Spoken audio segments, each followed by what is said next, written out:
It works. Excellent. Welcome to the Exillian Expanse episode 27. We're getting close to 30, guys. Woohoo! Woo. Woo. What was I gonna say? Oh, the first thing we're gonna start off with is obviously you guys got your bastion. I can't actually remember the name of it. It was a really cool name. I wrote it down somewhere. Don't remember where I put it. Did we name it? No, it had a name. Oh, cool. I just can't remember what it was called. Did I have it written down somewhere? No idea. The first thing we're going to do is do our bastion turns. Now that you have your bastions, we're going to move forward with your bastion turns. The only thing I need to clarify is what Geo took for his bastion facility. So if you want to have a quick look, I do believe I put the link in the channel at some point. The DnD Beyond link is above the one I sent, but DnD Beyond sometimes is stinky and doesn't show shared content. What ones do you already have? If I remember correctly, I took workshop and sanctuary.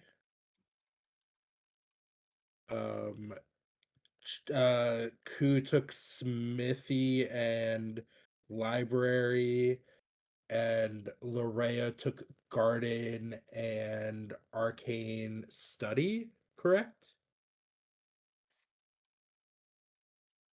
So ones we have not taken yet are storehouse, barrack, and armory. You can also double up on things like a second garden is something you can double up as well. Yes. I mean, you guys can have more than one thing. It's just the same person can't have two. Oh. Yeah, and then for the basics, we have a kitchen, a courtyard, and a parlor.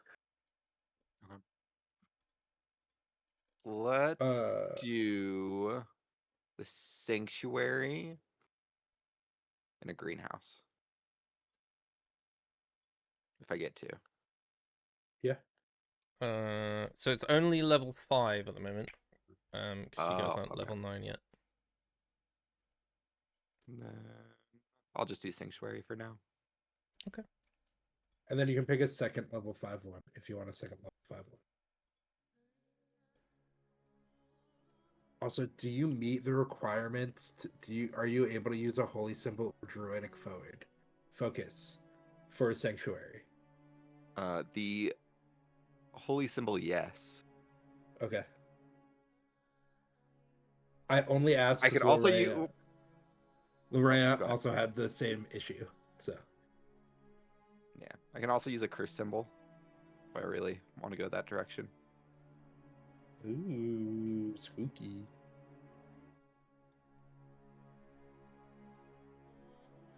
Oh, also, you and I, out of the basic rooms, you and I currently share a bedroom. So I was just gonna sleep in the sanctuary. Yeah, outside, that's what I also guessed when we were looking at basic rooms. Yeah, so the moment we have Ku, I think you have a bedroom and a kitchen, right? Yep. A smithy and a library. Yes. Bellini, you have a bedroom, a courtyard, a workshop, and a sanctuary.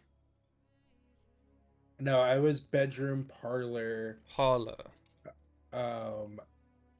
workshop, sanctuary, because Geo was courtyard, dining room, and dining room. Courtyard. Oh, and it was called Bracken Roost Keep. Ah, yes. Oh yes, it was. From when I was still taking notes last time. I have stopped taking notes, and then just to look at the rest of you all and go, I don't know. It's just I'm a little bit ill, so I can't find where I put my notes. Larea had a bedroom something, a garden and an arcane study. Mhm. Do you know what your other basic facility was? Courtyard. Courtyard, got it. And then Geo has a dining room, a courtyard, a sanctuary, and you still have one you can pick. Once you get to level 9, you guys will also have 2 additional ones that are level 9, so you don't have to sort of save one for later. Oh, okay. Then I'll do a garden. Okay. What type of flowers do you want to grow? Or food. Or food? Can I do all tomatoes? You can. I mean, yes, you can have 100 days worth of tomatoes if you want. Okay. Let's do tomatoes and potatoes. Okay. Tomatoes and potatoes.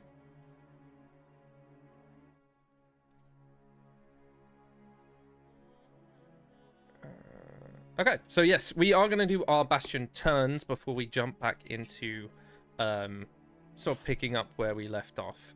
What these bastion turns are, you guys have been around and about sort of doing a little bit upkeep on the keep, as it were, and you're going to spend about 7 days in this bastion, and you can choose what those bastion events are. So either you activate your special facilities and gain whatever benefit comes from those, or you can just use the maintain order and it will be something completely random. But that's really down to what you guys want to do. So we're going to go around the table. If you want to use your special facility, you can activate those, or if you just want to do the maintain order, you can do that. So we're going to start with Bellini. What would you like to do? Cool. With the sanctuary, hold on. So if I remember correctly, it is my sanctuary special thing is, I want them to,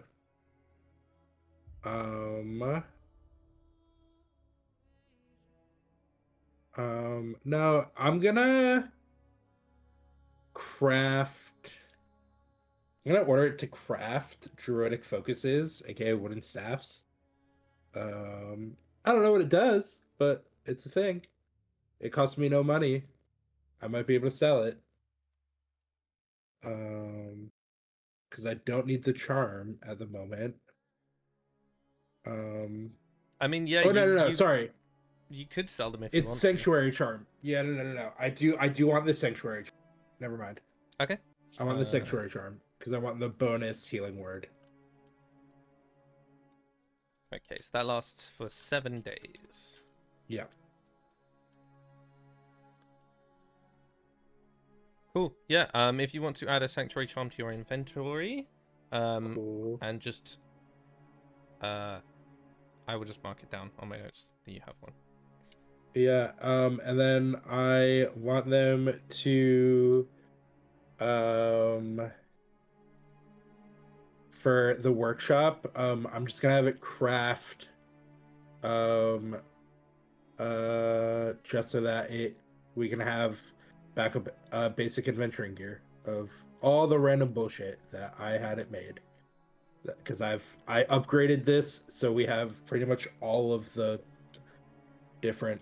I'm pinning it so I can remember what order, which ones I had. So all the workshops make stuff.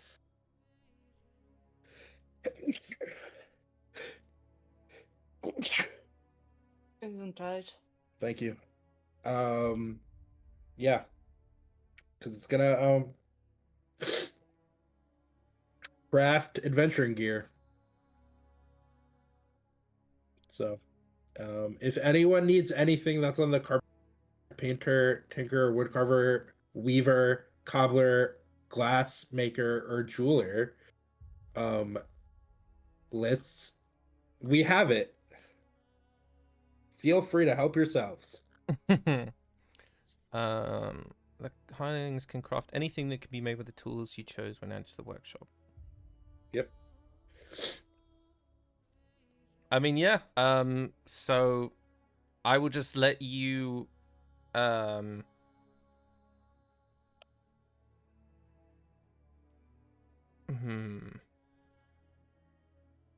Yeah. So Yeah, it's I things mean, like yeah, you guys can just pick some tool that you might need. yeah. God knows what that might be. But it's anything in the adventuring gear table, which is a very long list. Yep. Yeah. Yeah. Okay. And then if we short rest in the workshop, you gain inspiration. So That's true. everyone should short rest in the workshop and get a free point of inspiration. Much to Lycan's dismay. No, it's fine. I don't mind. This is what the bastions are You for. say that now until we all have. Yeah, and inspiration fuck. Yeah. Um. So, Ku, what are you doing with your bastion turn? So we get to issue one command for each facility, or is it one command total? So it's if you use your special facilities, there's one command for each facility. Or if you just can't be bothered, then you do the maintain, and that's for the whole thing. Got it. And then for crafting, it says for smith tools using the rules in the player's handbook, do we have to pay for materials for crafting, or is it just assumed? No, they will have them. Okay, Unless it's a got it. magic item, and then you do. Yep, I can't do that yet. Have to be level 9 for that. Cool. same. In that case, I'm going to give the library the research topical lore order and have them research Sab. We're going to Sab's the Thule, right? I mean, that is what you assume might happen, yeah. Yeah, I will have them research Sab's the Thule. Okay, 3 points.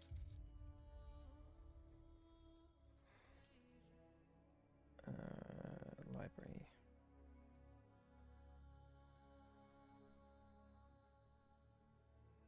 Up to 3 accurate pieces of information. Cool. And then the next one's pretty easy. I'm gonna give the smithy the craft order, and order them to make plate mail for Geo. Nice. You don't like want it. to see me in my chainmail anymore? Look, you can still Winnie the Pooh it in plate mail, but get that AC boost. So you want me to be higher than 17? Yeah. I will Yeah. become a full tank. Geo. Good, because you have the hit points to spare, and Bellini does not.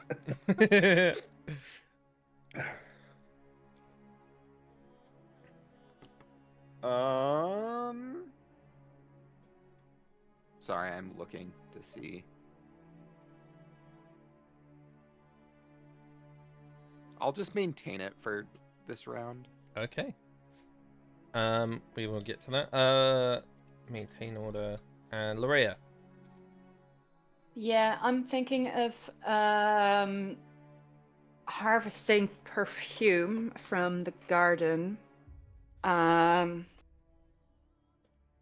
Because the other thing I could do with the arcane study is craft a magical trinket to perform identify for a free spell slot, but how often have we done it and are we going to do it? So maybe I can do something with perfume in a trade or persuasive. I don't know. I'll do harvest perfume from the flower garden. Okay. So I get 10 perfume. Yeah, you get 10 vials of perfume.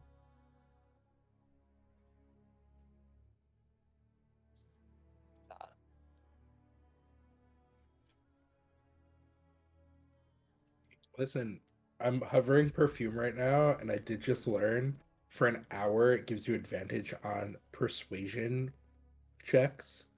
As long as Yeah, I it's can not smell, bad. yeah. Yeah. It's not bad. And I am heavily charisma based, of course, so it's not an awful idea to have perfume on hand. Yeah, so Very it's good. any Let me find it. I thought it was, yeah, it is. It's any indifferent humanoid. So as long as they're not hostile to you, you can't just be like, hey, BBEG, psh, psh, do you love me now? It doesn't quite. Well, it worked for Siler. Yeah, it did actually. That's true. Yeah, you got me on that one. Never mind. Yeah, but that man thought with his penis and not his brain. I don't blame him. He's a very simple guy. Okay, and then anything for your arcane study? Oh, I get to do that as well. I Yep. thought I had to choose. No, you do both. In that case, I'll craft a magical trinket to cast Identify for free. Oh yes, the arcane study charm. Yes. So it lasts for 7 days. Arcane. How would I call it in D&D Beyond to add to my inventory? Charm. You can make a custom item. I'll just make that then. Identify charm. Cast identify without cost. Yeah, added it. Okay, and the maintain order, I need Gio, if you can roll me a D100, please. No. 95. 95. 95 is request for aid.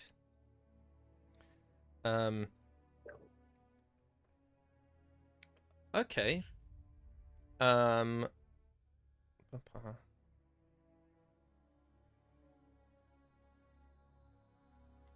okay.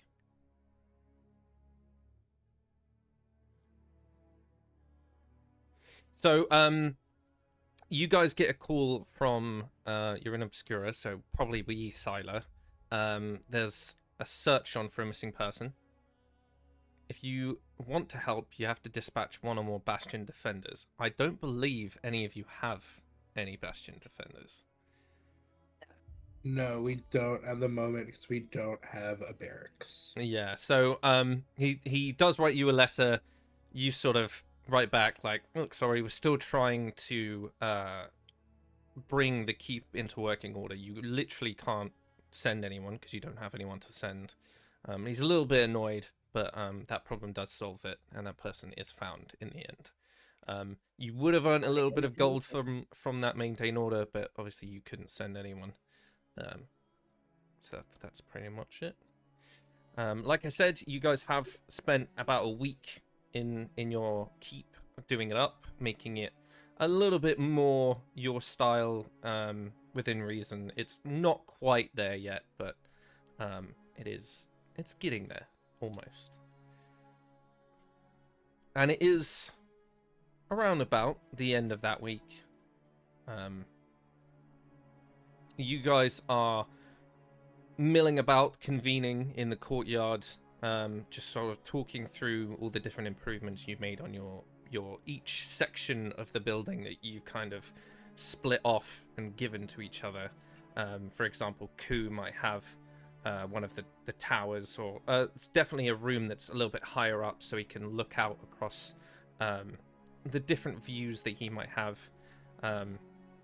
Larea, for example, might have taken over the crypts down below and is sort of just living there because she likes the aesthetic.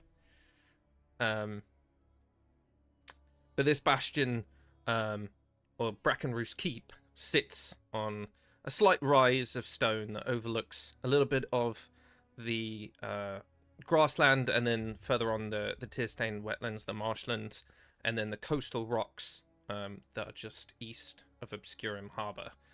From the outer wall, you can see that the immediate foreground is just grass and mud, and then reeds, and then trees. And the stonework is a little bit old, but you have made it serviceable, and a lot of people have congregated from Obscura, been sent by either Cyrusian allies or Siler himself has sent some people, usually to check in on Larea.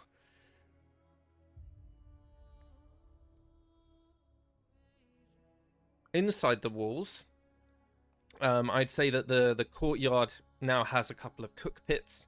You haven't really sort of finished out the kitchen completely, as you're still trying to move things around. You've got some stables, just enough to keep your horses and not really anyone else's.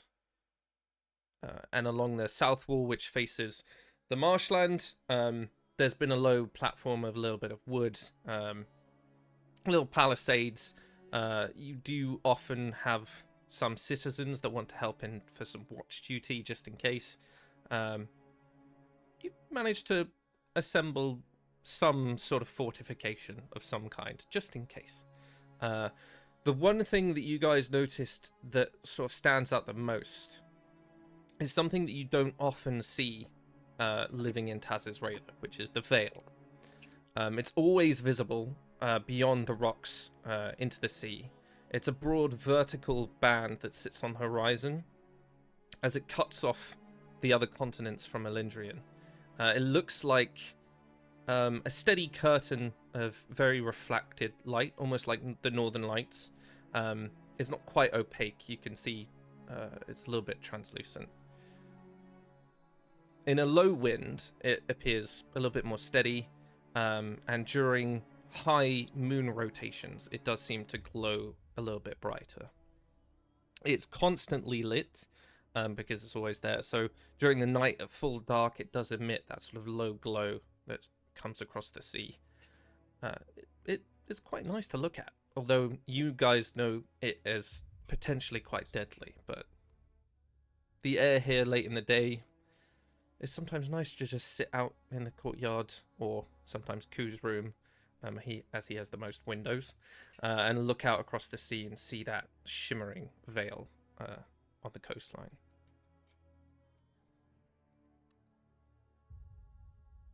You have gathered a couple of refugee families. They occupy the lower rooms of the keep and partition corner of what used to be the old barracks, because you haven't constructed one or found a use for it. Work during the daylight involves picking like timber, washing your clothing or their own, mending nets.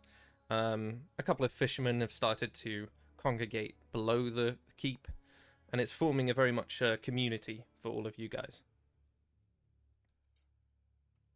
We pick up on the evening, maybe the 8th day, somewhere around there, as the sun behind the clouds, so the light is dropping faster as it begins to clear beyond the horizon. The lanterns in the keep have been lit, and a man with an older dog sort of leaves the courtyard and makes a round around the south wall. The first sign of this event is sound. It's a deep, metallic tone carried in pulses. It doesn't really match the timing of texture of thunder, because at first you think it's a storm on the horizon coming sweeping from the continent of Kaloria. It comes in a 2-beat rhythm, separated by a longer pause, and then repeats itself. And we all watch as this older dog sort of stands ear forwards and gives a single bark, and another dog answers with 3 short barks and runs. A couple of the citizens of the keep that you've now gathered all run to the north wall to look across and out to the ocean. The second sign is light. There's a pale reflection on the low clouds, as if someone were moving a lantern behind the curtain of fog. A thin vertical bar of light appears high in the cloud and moves left to right. A dark mass presses through the lowest cloud at a very shallow angle. Moving downward from the bastion, it appears as a single swollen shape. And then, as it separates itself from the cloud, the contours of this shape become a little bit clearer. Can one of you roll me a perception check, please? If someone wants to help, you can roll with advantage. Sure. I'll help. Plus 5. I have a +6. I have +8. Oh, then yeah, I'll help. And Ku can roll. Okay. I pull out the telescope that the workshop made. Is that what they 18. made? You can, Oh. if you want, you can have them make a telescope. Cool. Yeah. Yeah, cool. 18. 18 is perfect. Attached to the frame are large canvas envelopes, almost. They're ribbed and sectioned by rope and very narrow wooden laths. Some panels are etched with darker fabric, and the seams run in straight lines where the fabric bulges. It looks wet and reflects the dull sheen from the clouds. Suspended below these envelopes is a long wooden structure, approximately the length of maybe a harbour barge. It's braced with bronze or brass struts arranged in triangles that connect the envelope by multiple rigging cables. You can see, even from this distance, through the telescope, that there are wide scrape marks and scorched patches near the two of the strut joints, visible when the lightning behind it flickers in a cloud. Extending out from the frame are very flat surfaces like sails set on spars. They're not full rectangles, some are triangular, some trapezoidal. I love that I wrote this and I can't pronounce the word. Mounted at different angles, and several are cracked or torn, and loose edges are sort of flailing out in the wind. These sails aren't made from fabric. More, they look like mirrored pieces of stone. And all along the top of the wooden frame, beneath the balloon envelopes, are 6 large crystals mounted in metal cradles. This whole assembly produces a combination of sounds that are rolling across the water. The fabric booming and snapping as the wind hits it, the cables twanging, and that repeated metallic groan that you've heard for the last minute. You can see the object losing height. Its forward end dips and forward like a cart with a broken axle. One of the main pieces of crystal flares brightly and then goes dull, and at the same time the frame tips nose down. From the bastion, you can see small, tiny, ant-like people on the frame, small figures dark against the lighter wood. Movements are very hurried. You can make out arm motions tugging at rope and a person bracing themselves as the object continues to drop.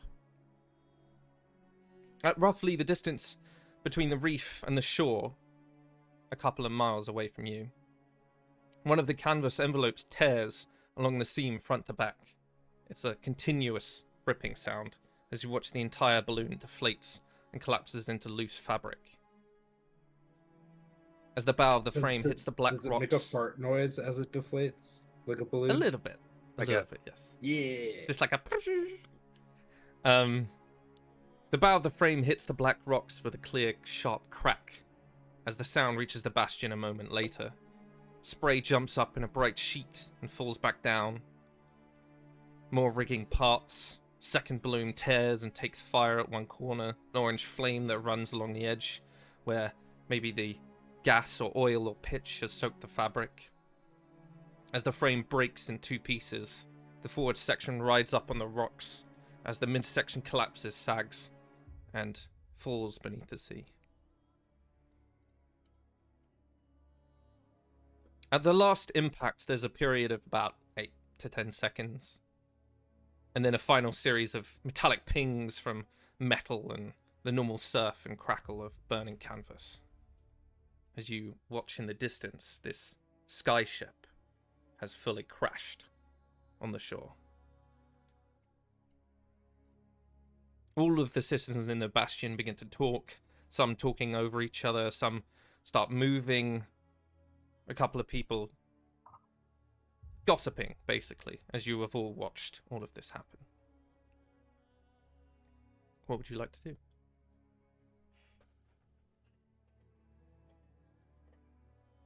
I mean, I definitely want to investigate it. Yeah, I grab Same. my pack, I grab my staff, and I go, okay, let's go. Yep. I grab F.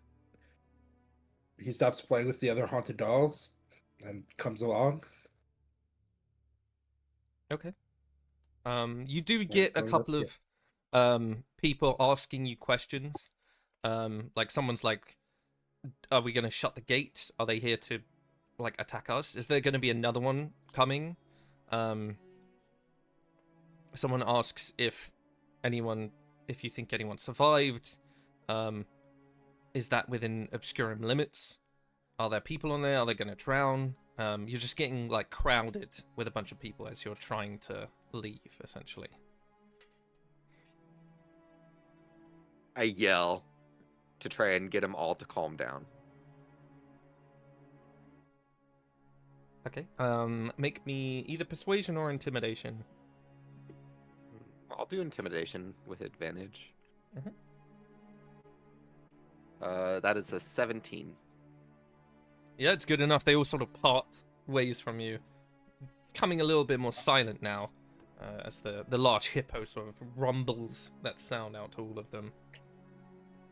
Now that they're quieter, I will like tell one or two people to like go get our donkeys and go get my donkeys and wagons, hitch them up, bring them down, get some like bandages, some buckets, get ready in case people are alive that they're gonna be hurt and could use some help, and to like clear some space for it. I know there's like a big open area in the workshop, like right when you walk in by that big Yeah. foundry or whatever. So like clear some space so it's a warm, dry place. And I was like, and close the gate after you come bring the wagon out. And we'll reopen it when we come. Just have people there. Okay. And then I look at Ku and Loraya and I say, like, anything else? Nope. Sounds good. Nope. Cool. Okay.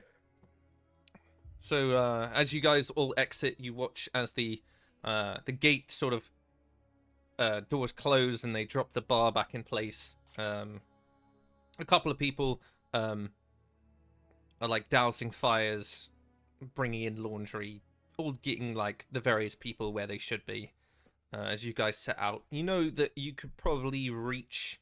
It's a little bit further south from you guys. It's where the tear-stained wetlands touch the coastline, so you know that you can reach that lower marsh beach line in about 5 to 10 minutes at a steady trot. Cool. Do you guys need me to race ahead and scope it out? I don't think we should separate. Neither do I. Okay. And we go.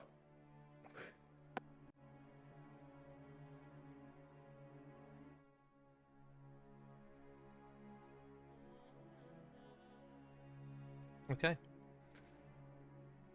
Like I said, doesn't take you long to reach it. The tide's coming in.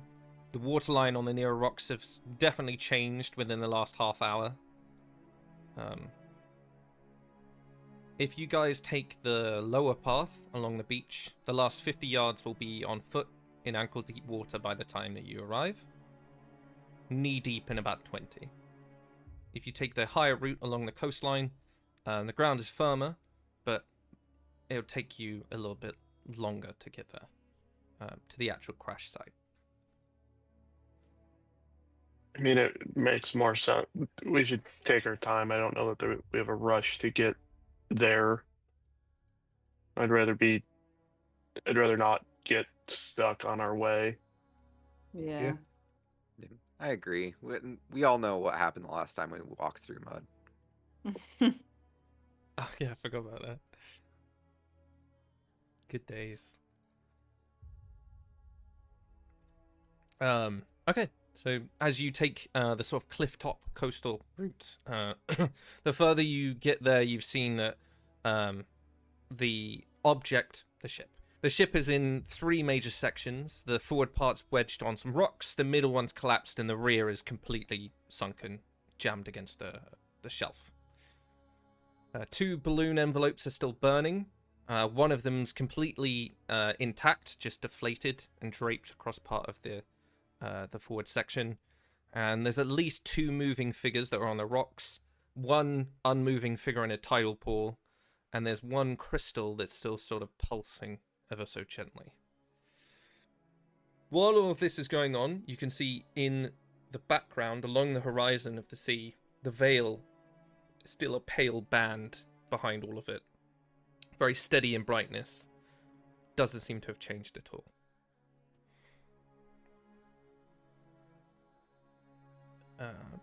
You guys are stood on the coastline, looking down at all of this whilst it's happening.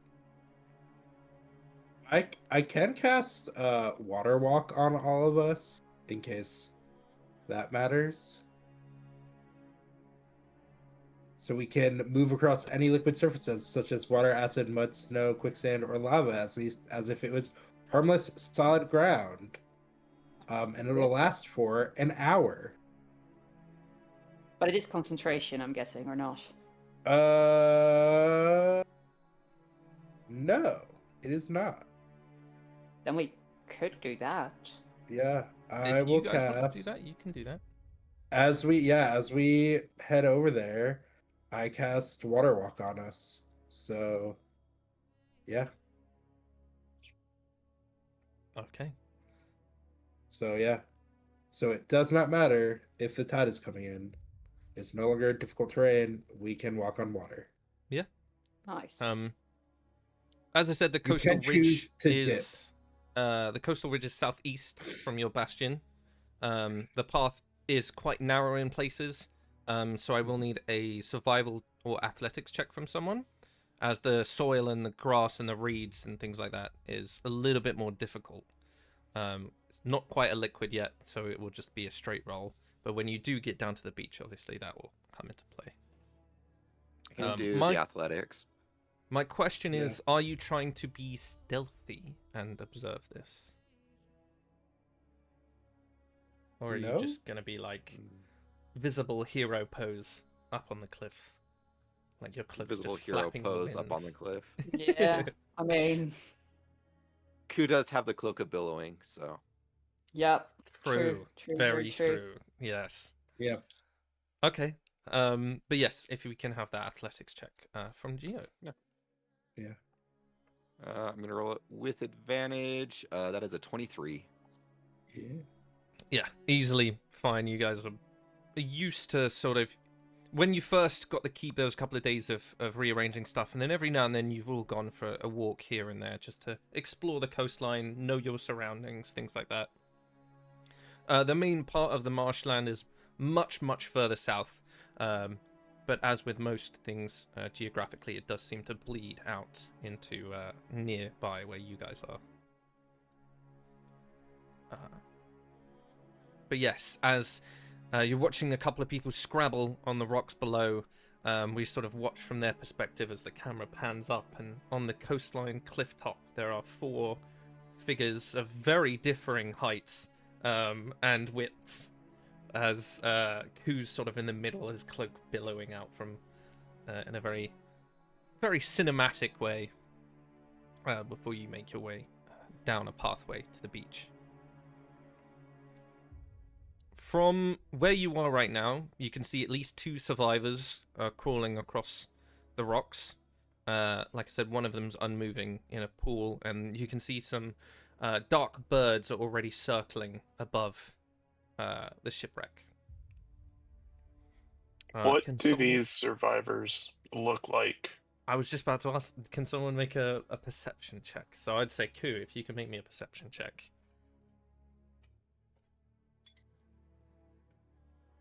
19. Perfect.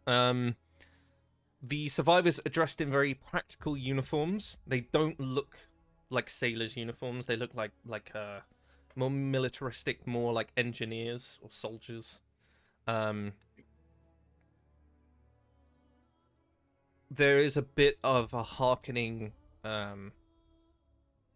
back that causes a twinge of caution as you are looking at them. They're wearing reds and purples and then gold filigree for the rest of the uniform.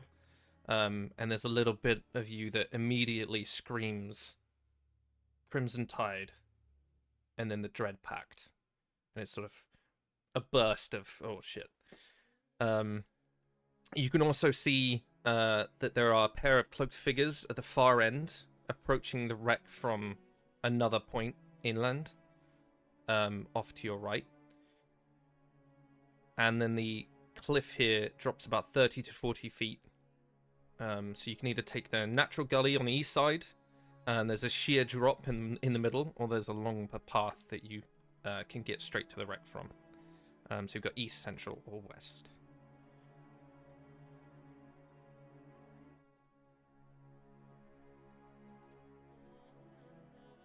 So you said it's 20 feet, like a straight down, if we go.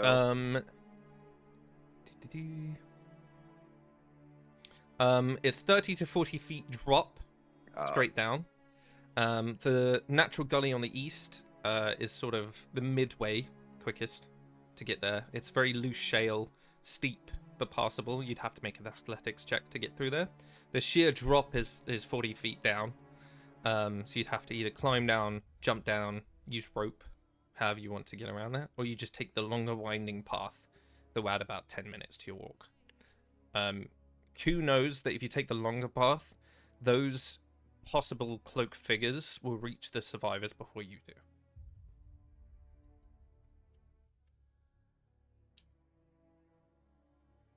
Any preferences from anyone? Gio, I can cast Enlarge on you, and you'll then be like 18 feet tall, and you can just hop down Half and the catch us. distance, yeah. Yeah. I'm okay with that. You can dangle from the cliff, and we can hold onto your back, and you can just drop down. Yeah. I mean, I can also just cast Giant Smite and do the same thing. Yeah. I will invoke Giant Smite, become super big, Mm-hmm. and then just slide down the middle with everyone on my Okay. shoulders. Yeah, make me an athletics check with advantage. I already have advantage. Well, just make me an athletics Double check. advantage. 26. Yeah, Nice. that's I fine. only rolled it once. Yeah, you're easily like half the distance already. So you just kind of like slip down. You scrape a little bit on the sort of chalky rock, but you just land both feet on the sand. How are the rest of you getting down? That's my question. On They were on my Gio's shoulders. back. Oh, Yeah. then that's fine. Yeah. I will need a strength check with advantage, being that you're so big. Because whilst you are big and strong, there are 3 of them, so there's a lot of. Juggling. It's an 11. Okay. Roll me a d6. Who of us is going to fall to their death? What was the number? 2. Ku, you fall off. Yeah, that so tracks. I need a dex save from you. Well, how's a 22? Easily done.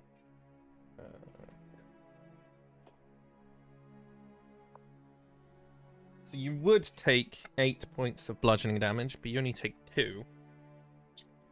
As you sort of very elegantly, almost gymnastically, sort of do a 2-point landing. A little bit hard on the knees. I hand Ku my sanctuary charm, and I go, here you go. That'll heal you. It's a superhero landing. It's very hard on the knees.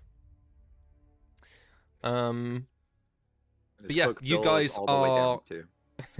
you guys are now within about 20 feet, 20, 30 feet-ish from the wreck. You can smell that burnt pitch mixed in with the salt, and there's a very sharp, like metallic, almost copper tang to the air.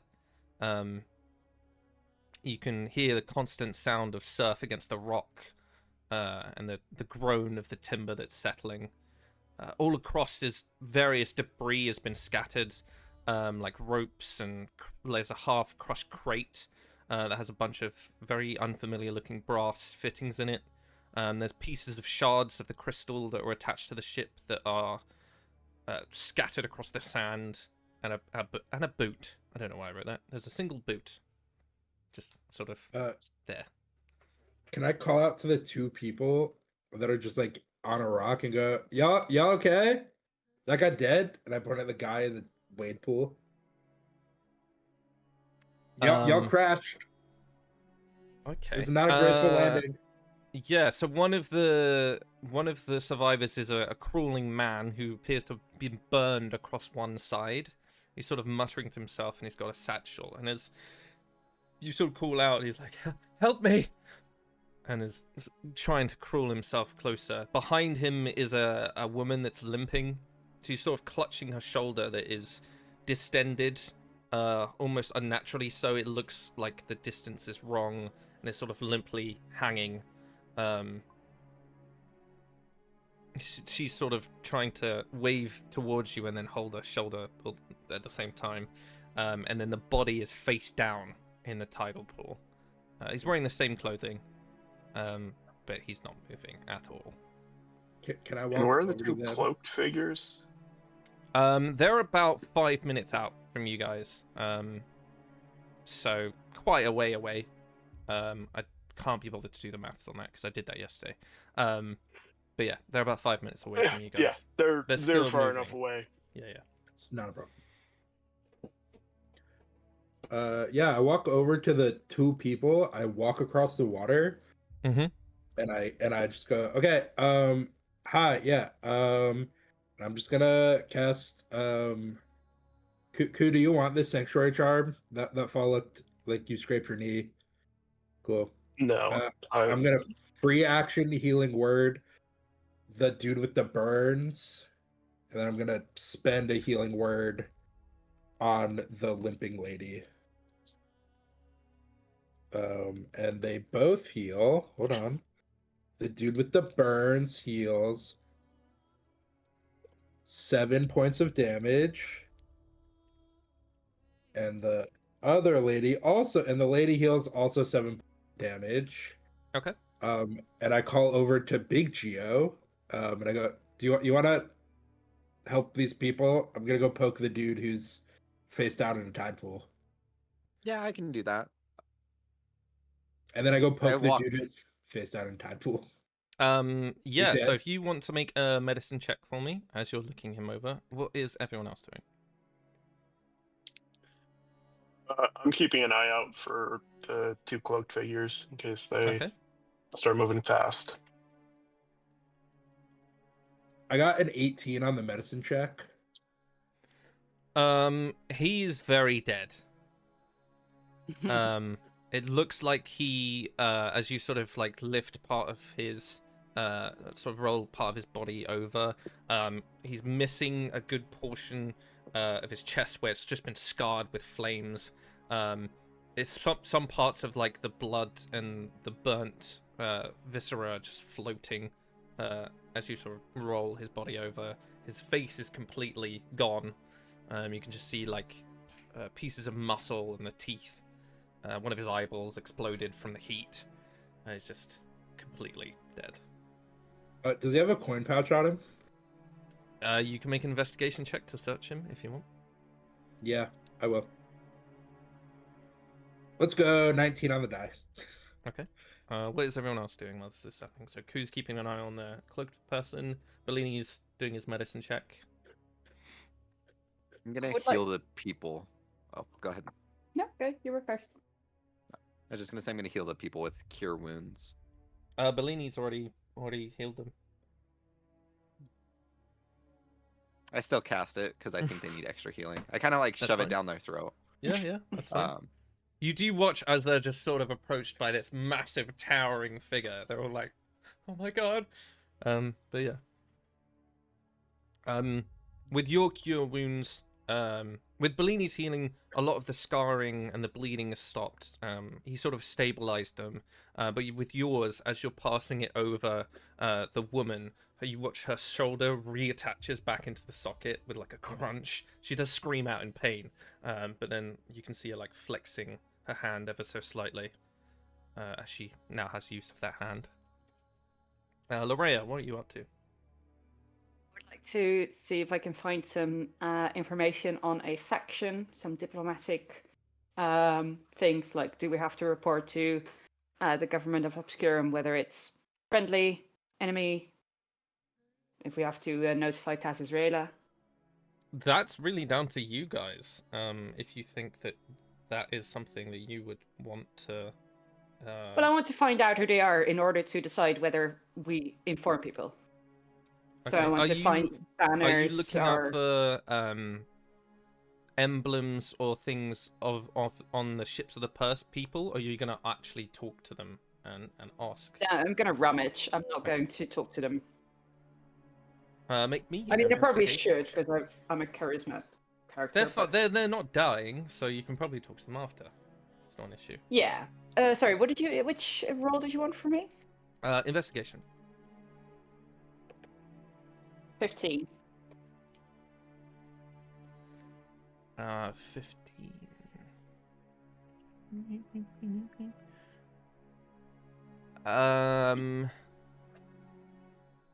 You do see, yeah, you do. I would say that you are looking at parts of the wreck and you see some almost burnt banners. Once again, a lot of purples and reds with that golden filigree around them. The symbol is just a pyramid outlined in gold. You guys know already. Illuminati. Yeah. You guys know already that that symbol is the symbol of Sabsathul. A lot of the time, it's the main portion. A lot of the time is a pyramid, and then often every now and then it's like a pyramid with some gears or like crossed hammers behind it, depending on what sort of portion of Sabsathul they've come from. This one is simply just a very simple depiction of a pyramid. So you've got the sort of triangle and the 3D aspect of it, and then the gentle outline of some bricks, essentially. It would be... Sorry, go on. That's it. I finished talking. You may. Right. Do I get the impression that the people on the ship were soldiers? Do I see signs of weapons or anything, either like cannons or personal weapons on the people? Before I talk to them. It doesn't look like this was outfitted with any sort of weaponry that you can figure. Aside from the usual sort of weaponry of this period that you're used to. So there's a couple of crossbows, bows there. Some of them wearing swords. It looks very ceremonial. And then along parts of the ship, you can see what used to be... it looks like ballistae, a little bit smaller. So some form of weaponry, but not a lot. It looks more defensive than offensive. Yeah, and there's nothing overly new. There's nothing like technologically revolutionary about this, aside from the ship itself. To give a more visual image, it looked much how you'd imagine most airships. Like I said when I was trying to describe it, there's a harbour barge-esque base with small sort of spiraling fins coming out from it, and then a portion of large balloons kept aloft, and then those crystals around it. It's almost a blend between an airship and then, if anyone's seen John Carter, their ones had sort of mirrored sails. For anyone that can sort of think about that. I think I do have a picture, actually. I will post it. It's like this and that. Yeah.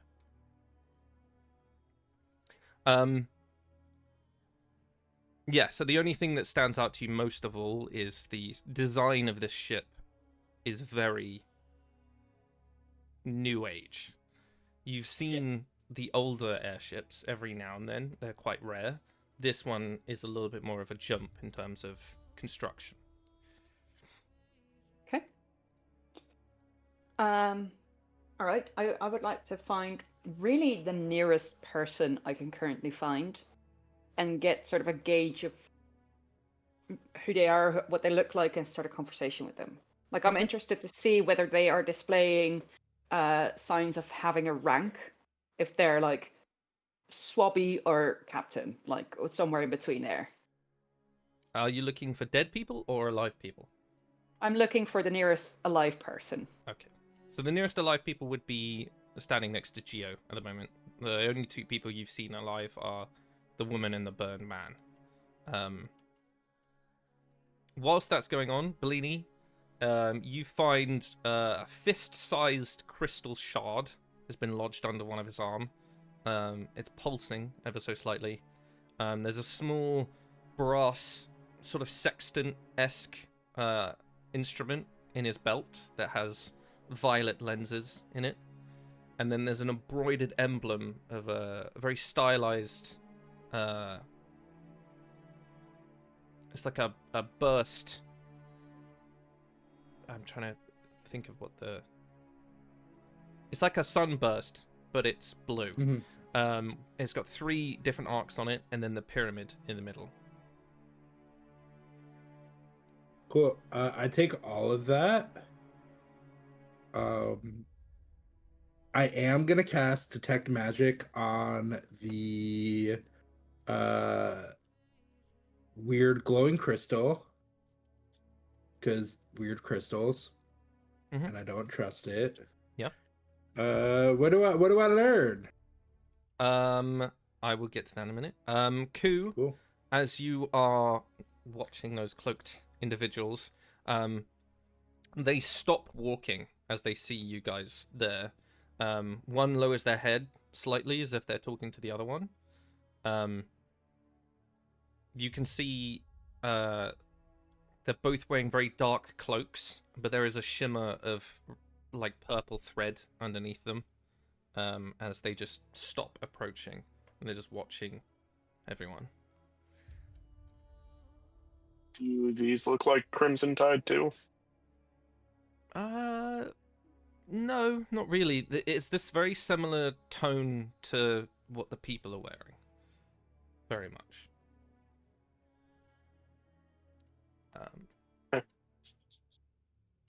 Larea, who would you want to talk to?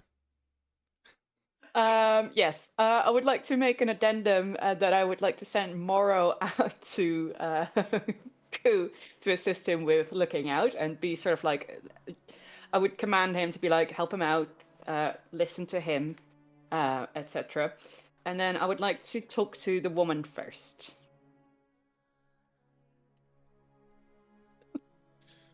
Sorry, I posted something cursed in a Discord. I know. Of course, you'll be the one looking at that. Yeah. So the woman has a very purple tunic with a gold hem. She's wearing a sash that's a little bit frayed. It looks very merchant sailor-esque. She's used to have cuts and burns. You can see they've sort of closed and healed a little bit. Sort of flinches as you approach. Tell me what happened here. We crashed. Well, I could see that. What was it? A malfunction of the fire, or was there a tear in your sails? What happened? Were you attacked in the sky? You see, she looks at you for a minute and then looks at the man.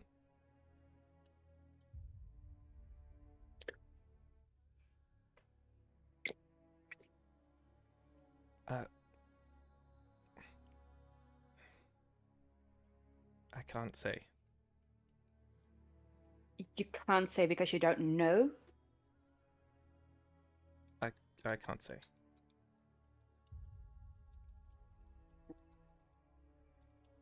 How many were your crew?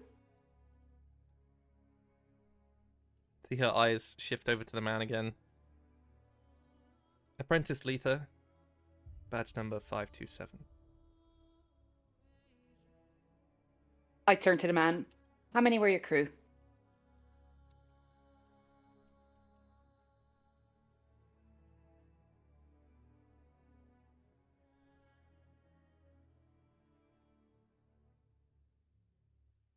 Can't say, miss.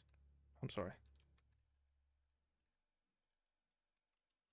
Do you want our help? or not. We need to know the size of the situation. Sorry, bad English. We need to know the situation to fully assist you, to get you going again. We need the info on how many you were, what happened, so we can do the work we need to help you. Make me a persuasion check, please. I'm gonna re-roll that. That's better. That is a... Oh, nope, sorry. I need to get the inspiration gone. 21.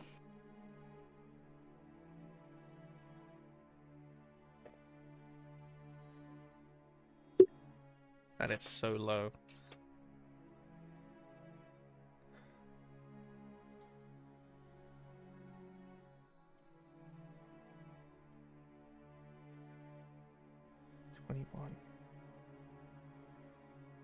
That's so high. Warlock. Yeah, I know. Listen, my other solution was Geo just starts ripping fingers and limbs off when they speak. Yeah, then I because I just can heal and break things at the same time. So I was gonna say I could just keep casting Lesser Restoration to regrow fingers. yeah, I could also eat them. Yeah. No, you Throw 'em can't like a eat little the bit of a snack. people. I can't resurrect him yet, What? so let's hold off on that. Well, I can eat their fingers. I didn't mean Yeah, like that's the whole fine. person. That is Oh true. yeah. That is true. And we're having this conversation right in front of them too. in all Yeah, fairness. yeah. Yeah. 30, miss. And what happened? We were on a survey. Of the So- Obscurum coastline. No. We didn't mean to drift this far. The stone's cracked and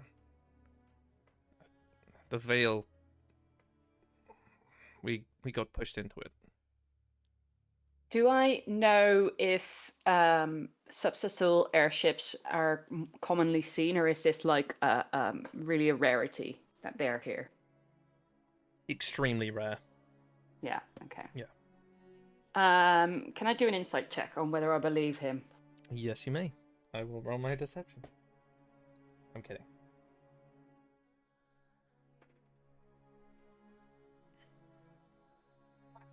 Yes. 9. You believe him. Yeah. Well, well, he's giving you enough information that seems very factual. Yeah. That you do believe him, yeah. All right. So 30 people from subsystal they were surveying. What were you surveying?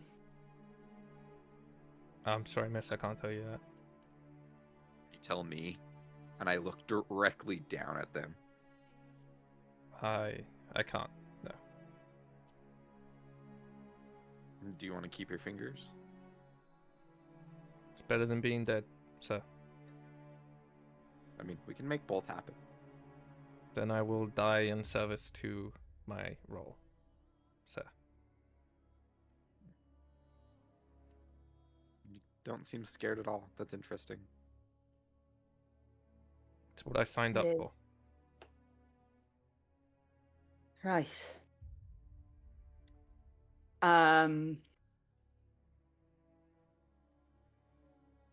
I'm thinking. Bellini, your detect magic. Yeah. It's Did I learn trans- anything from this magic rock? Yes, If I put it's, it in his man, will he go fast? It's like a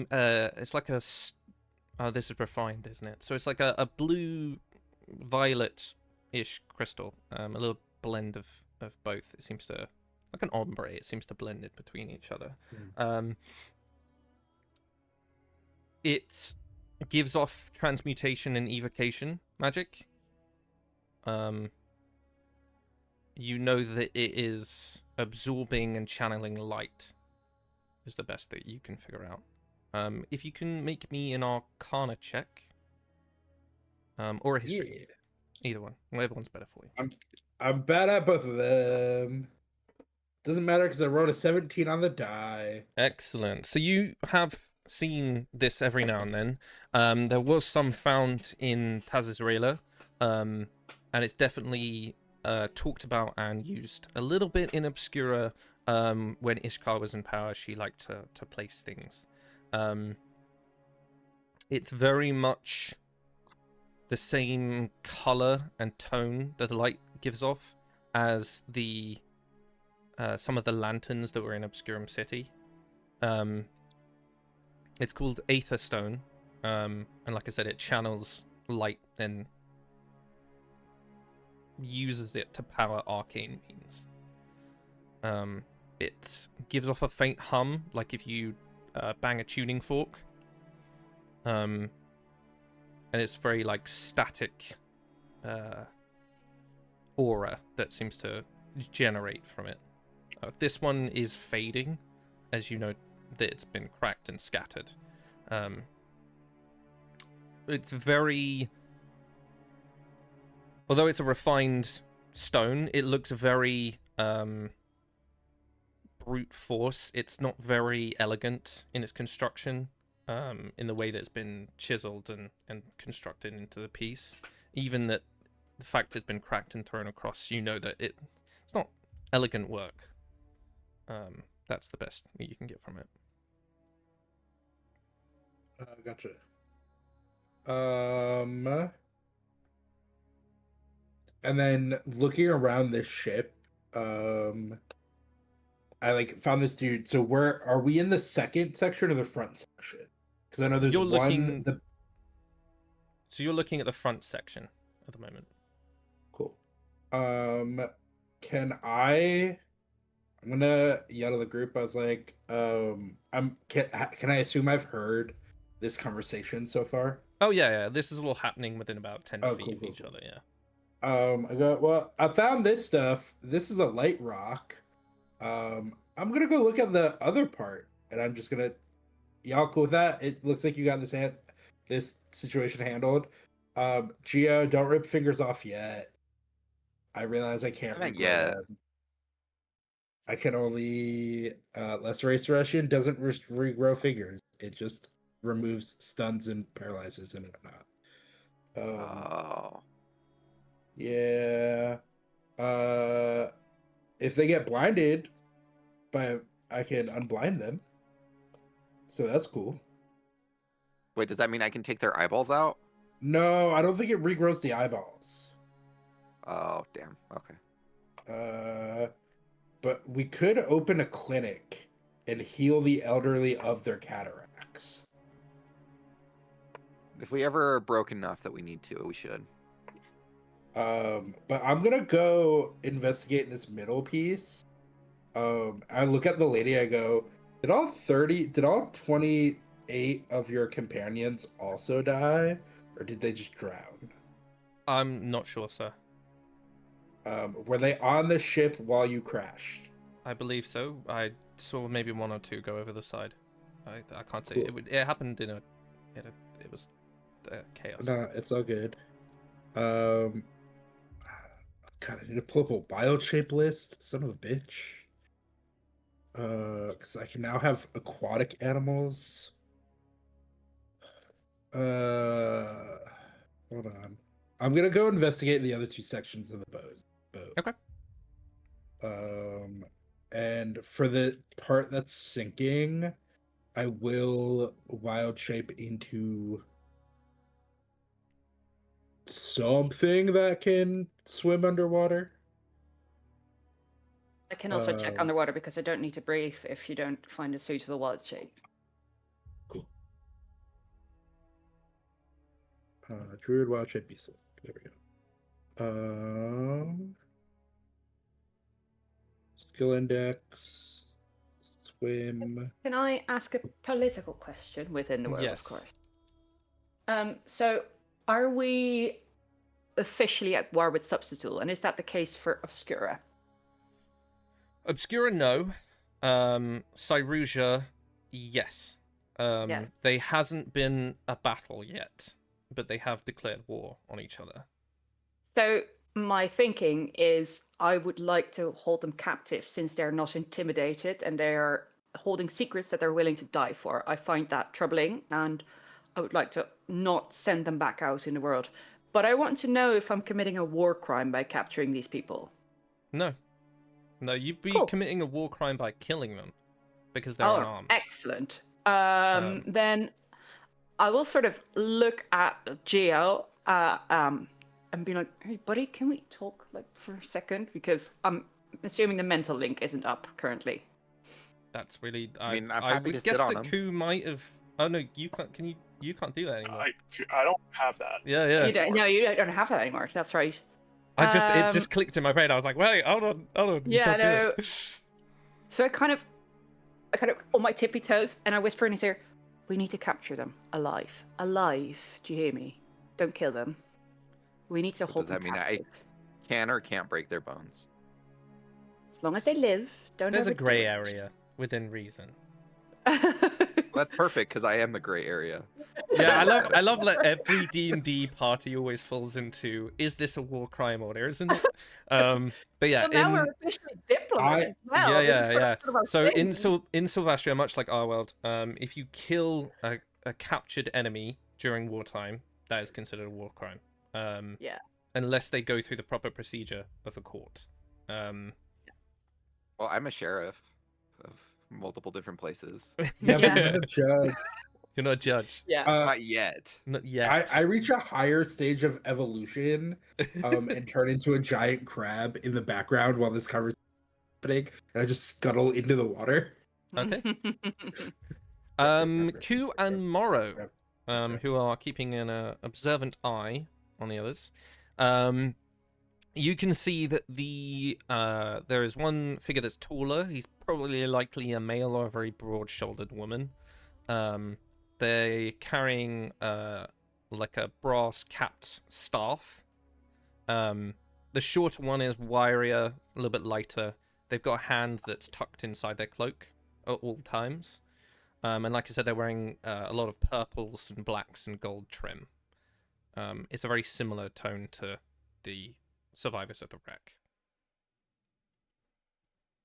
And they aren't coming any closer. They're just No, they're also- about 200 feet away from you guys, just watching all of this happen. Yeah, if I you- mean, I don't make any aggressive moves towards them. I'm just Okay. Do you want to make either perception or insight for me? And you will have Perfect. advantage because Morrow is helping.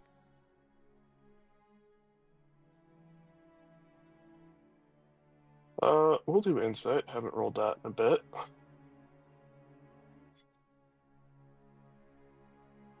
Say 14. Okay, it's just enough. You kind of get one of them's holding a large piece of parchment or paper. You're not. Well, it's the same thing. And you watch as like they point on one piece and then point at the wreck, and then they seem to be trying to figure something out. The way that they're standing, it looks that they're not. You know that they're not random, but they're giving off very much someone who's trained in reconnaissance. Very similar sort of organization to how they're trying to figure things out on the map. You saw when they were approaching, they're very light on their feet, so the indents on the sand behind them weren't quite as much as Geo, for example. It does look like very much that they might be some form of military.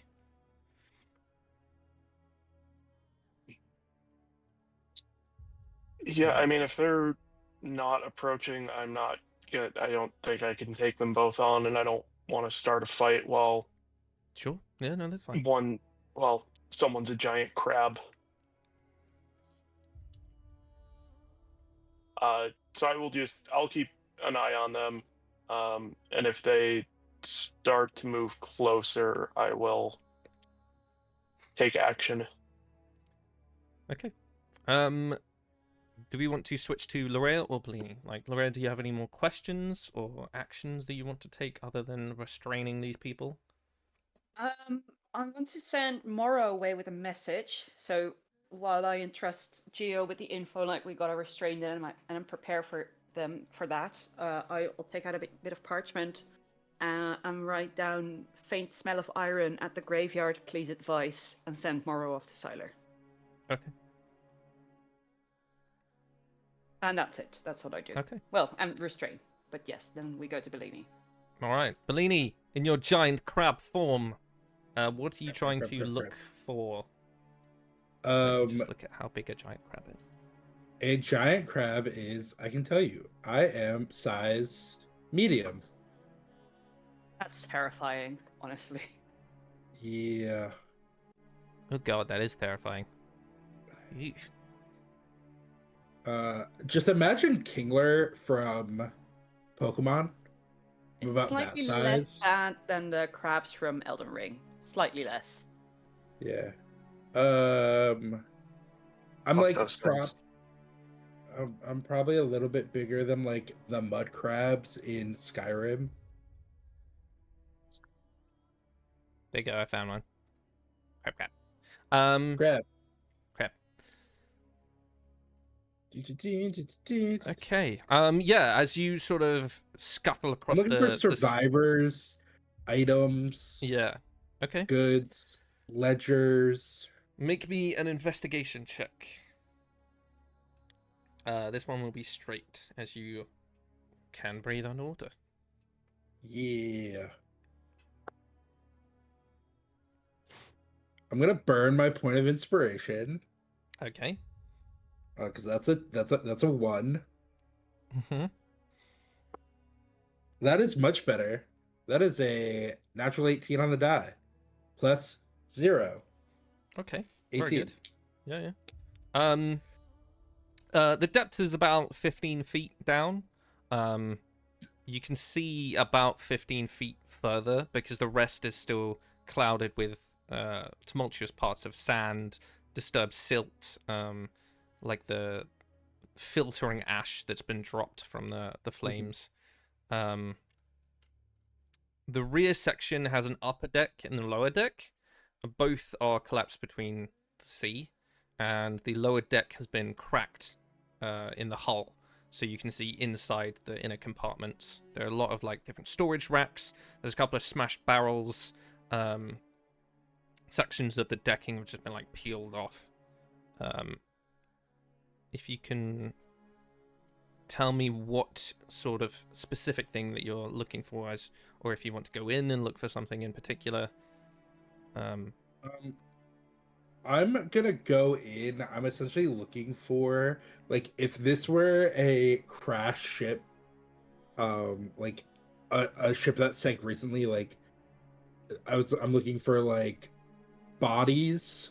I'm looking for whatever would look to be like a captain's room, so something where like a ledger would be, knowing that this is like an airship.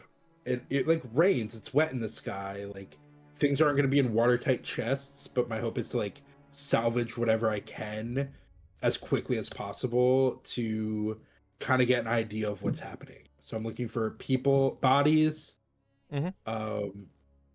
goods, and notes on what their mission was. Any information I can gather. Sure, yeah.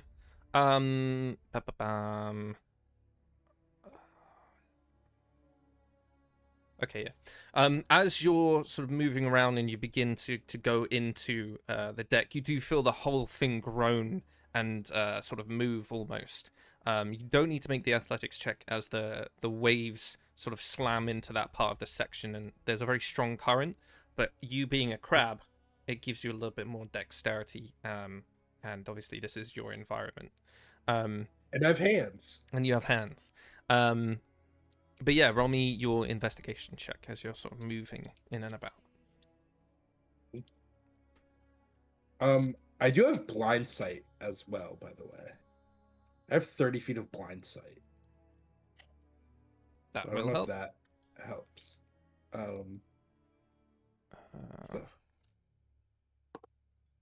That is a 14 on the die.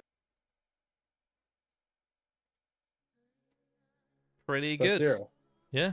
Yeah. Yeah, you can see there's different crates. So one crate's cracked and dislodged. You can see a couple of like very odd-looking alchemical jars. One of them's been cracked, and you can see a slick, almost like iridescent, like a petrol fluid that's sort of drifting into the sea, into the water.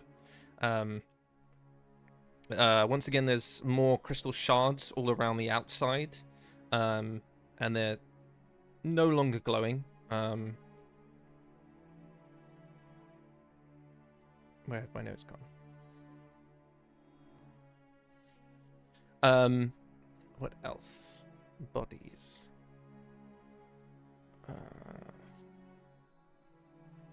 As you're moving, so this looks like a storage area, a very small sort of storage area. And as you move across and around, you do see like maybe a mid-30s male that's been entrapped under something. He's still wearing the same sort of uniform. He is completely almost squished along his midsection by a beam. There's a female. She's been trapped near a crate. It looks like she was slung against the wall as the crate moved. And around her neck, she's wearing like a silvered ring. The last body you see floating sort of aimlessly is a young crewman. He looks about 18, 19. You can see there's a piece of the crystal that's been lodged into his chest. And he's sort of floating aimlessly as well.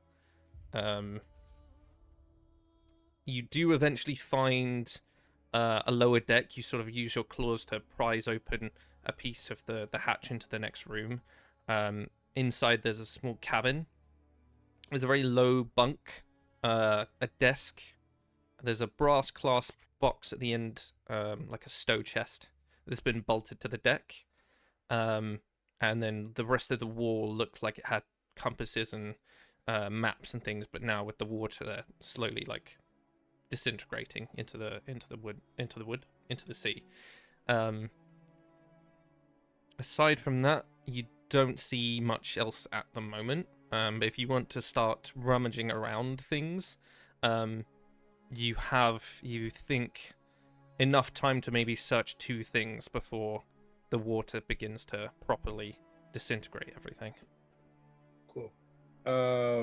So it's, if I want to make it clear, there's the chest that's bolted to the floor. Mm-hmm. There's the maps and notes on the wall. There's a desk. Mm-hmm. And a bunch of bodies. A bunk and a bunch of bodies. Okay. I'm gonna look at the maps on the wall. Okay. And the chest that's bolted to the floor. Yes. So if you make me an investigation, if you make me a survival check for the maps, and then for the box is locked as far as you can tell at the moment, and you are a crab. That's an 18 plus 6 on my survival check, I believe. Yeah. 24 on the survival check. Okay. And if the box is locked, can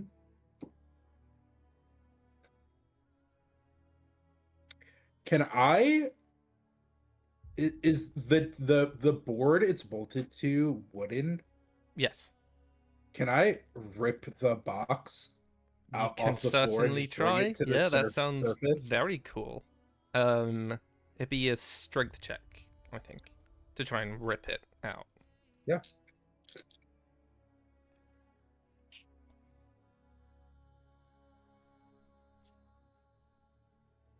That is a 7. It's pretty pinned in there. Like, this ship, if it wouldn't have crashed, it's a pretty well constructed ship. So this part of the deck is pretty good, and it hasn't rotted away from the water because it's not been in there long enough. So as you're trying to Can I try to wrench it cut the boards from with my claws? try and cut the board. Yeah. I would say no, because they're still flush with each other, so you wouldn't have any purchase to sort of get it under there. Fair enough. I will say you can try the strength check again, but as you're doing this, the whole ship begins to groan and sort of tilt ever so slightly. That's fine. The maps, as you're looking through them, it looks like a regional coastal map of... I've got to remind myself of the exact portions. It looks like the coastal map for Obscura that goes down past the Mollamarg Ridge, Cravanash. It's got Grenhaven, Cyril Point, Lumen Shade. So it looks like the entire portion of the bordering sea of Sabsathor between you guys. It does have the Beacon of Harmonia on there as well, and then a couple of unnamed islands as well. It's got post that information in the Discord so that... Yes, I will. I'll post another portion of the image. There are ink marks of currents and wind drafts, the usual things, and the test route of the ship has been highlighted. That is a loop from Sabsathul, the capital of Sabsathul, called Astrafel Numis, all along the sort of coastal road, all the way down and then back up again. There's also a star chart of the Vale. It depicts the Vale as seen from different coastal positions, as there's thin arcs to show different like angles of where the light distorts the most. And there's small little notes of their observations during like dusk and the moon at the highest alignment and things like that. So it looks like they were observing the Vale, as well as the crew rotation has been scribbled on this piece of the wall as well. It's got Kairos. It says he's the navigator, Aletha, who's the assistant, and someone named Veyron, who appears to be lieutenant commander. 3 other names have been crossed out, and one other is called Charlie. Okay. I think Charlie's the dude who's face down. The lieutenant commander is the dude who's still alive. The navigator is the body I looted. And Letha, right, is... Letha, yeah. The other lady. Yeah. Cool. I try to commit as much of that to memory, and then I'm going to attempt to rip the chest out again. And I got... Oh, that's much better. That's an at 20. Let's go. Let's go. As you rip the chest out, the entire back portion shifts and begins falling further down the reef. You are going to take 2d6 bludgeoning damage. Where are my d6? I'm a crab. So that's 8 points of bludgeoning damage as it sort of traps you in that sudden movement. You get thrown against the wall and it begins to move down further into the ocean. We are going to pivot back to the rest of you guys. What is happening as you are finishing off whatever you were doing, conversating maybe. You do about halfway begin to notice that back portion does move. And you know that Bellini's in there, so bear that in mind whilst you're having whatever conversation you have. I'm gonna hippo hug the people that I healed and not let go. All Okay. right, I'll jump in to see what I can do. I don't have any magical water powers, but I have spells and I don't need to breathe, so I'm going over there, staying outside of the ship, but preparing to Eldritch Blast anything to create a hole for Bellini to escape through. Okay, as you dive underneath the waves, there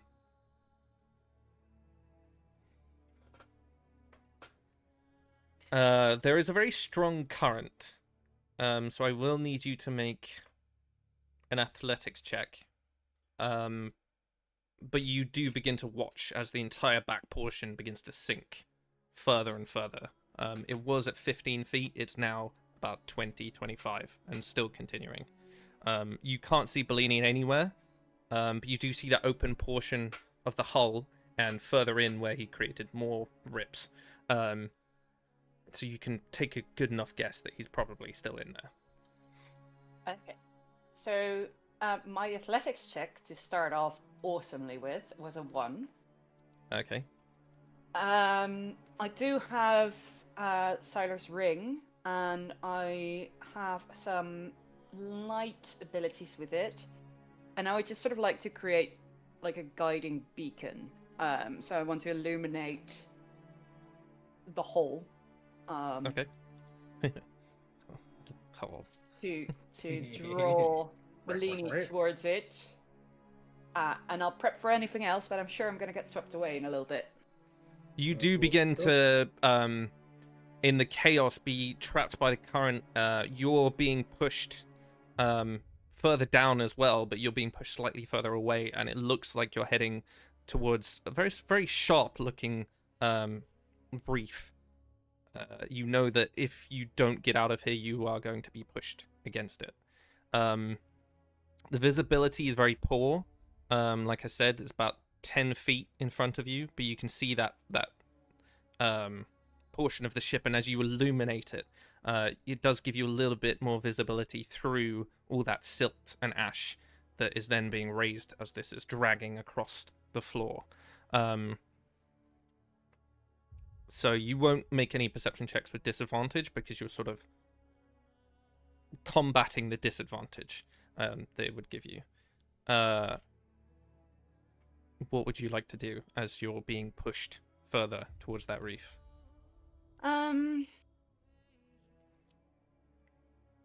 I will use. I think I'll use. Where is it? Oh, I might have swapped that out. No, I didn't. Of course not. Mold Earth, to sort of create like a mound covering the reef, sort of pull the soil as a sort of blanket over the reef, to make sure that if I hit it, that I'll hit Earth instead of reef, sharp reef.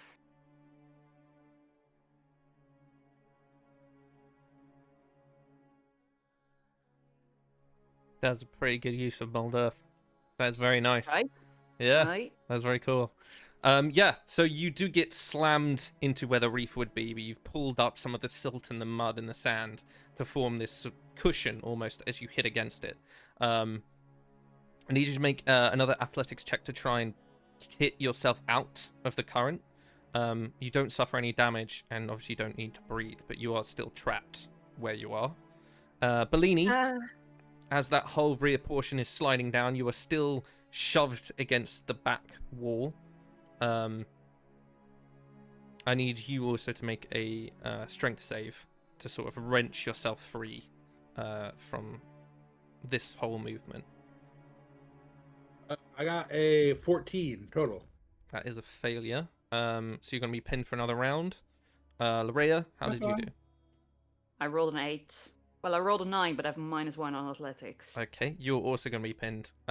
Ku and Geo, you've noticed that this is still moving. You can see the silt and the sand begin to like portion up above onto the top portion of the sea. That sort of darker looking sand. Neither person has surfaced. You kind of get the sense that okay, something might have gone wrong. You do know that both of them don't need to breathe, but I would say that you have enough insight to realize that perhaps it hasn't gone very well. I'm okay. We are going to go to a quick break because I need to pee. So we're going to do a quick bio break with you guys going to go grab water and things, and we'll be we'll be right back in a little bit. Yeah, stick around.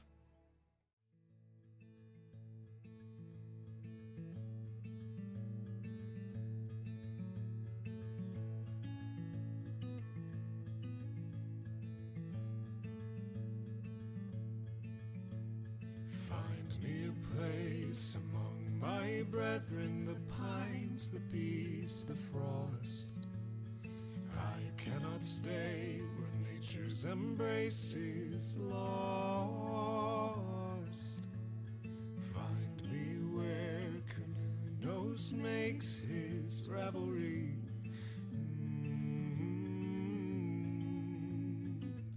Where the horned one sleeps. Down by riverside resting.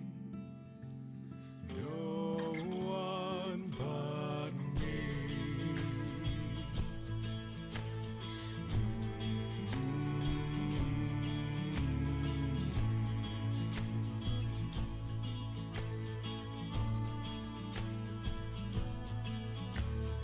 Leave behind your troubles and your worries. Set your soul on fire and dance among the trees. Oh, find me where Canoe makes his revelry. Ooh, where the horned one sleeps. Deep in woodlands running. No one but me.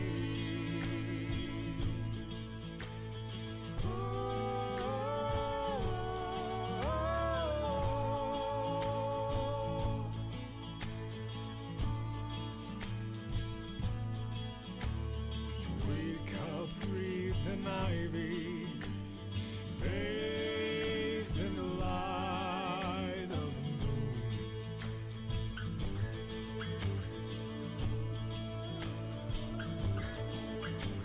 Through the canopy I see the light of the stars shining through.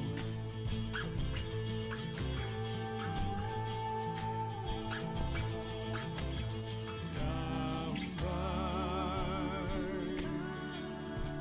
shoreside singing. No one but me.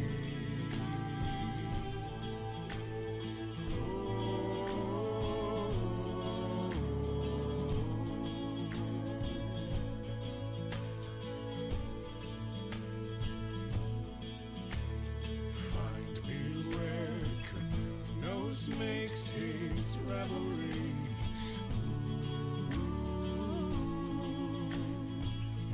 Where the horned one sleeps.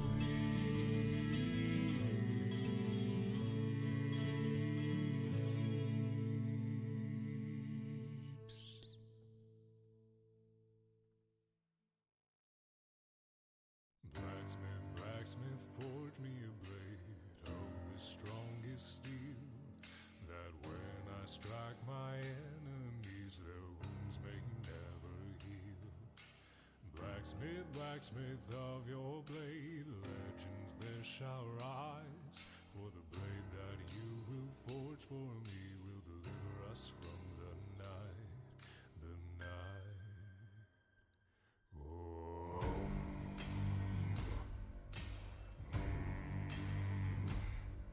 Strike, turn, hammer and burn. The bellows teach and the fires burn. Iron, oil, temper and toil. The forge ain't hot if your blood don't boil. Blacksmith, blacksmith, forge me a blade to slay that evil heel. A sword that gleams like diamonds that can make the darkness kneel. Blacksmith, blacksmith, forge me a blade of the strongest steel, that when I strike my enemies, their wounds may never heal. Blacksmith, blacksmith of your blade, legends there shall rise, for the blade that you will forge for me will deliver us from the night, the night.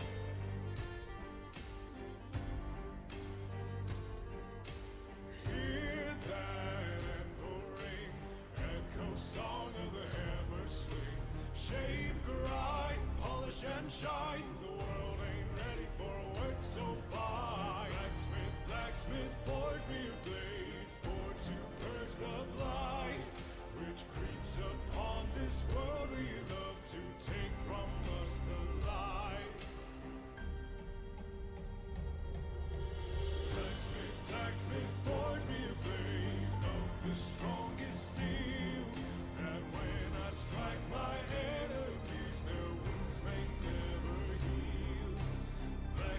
blacksmith of your blade. Legends there shall rise. For the blade that you will forge for me will deliver us from the night. Blacksmith, blacksmith, forge me a blade of the strongest steel, that when I strike my enemies, their wounds may never heal. Blacksmith, blacksmith of your blade, legends there shall rise. For the blade that you will forge for me will deliver us from the night, the night.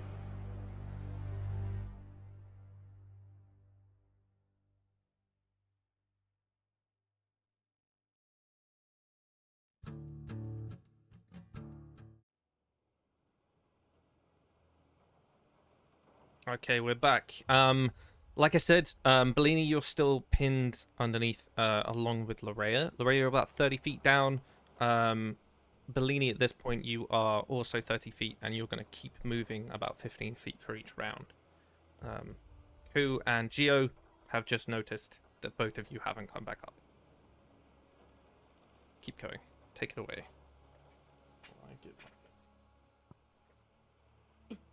Yeah, I Bloom, can you're muted. do- Lorraine, go ahead. Okay. I'm going to continue to try and swim downward. And I'm going to. Oof, I don't want to push it further down, but at the same time, I really want to create. I'm going to create an extra hole by casting Eldritch Blast and trying to take a chunk of the wood out. See if you can create an easier something that's easier accessible for Bellini to crawl out of.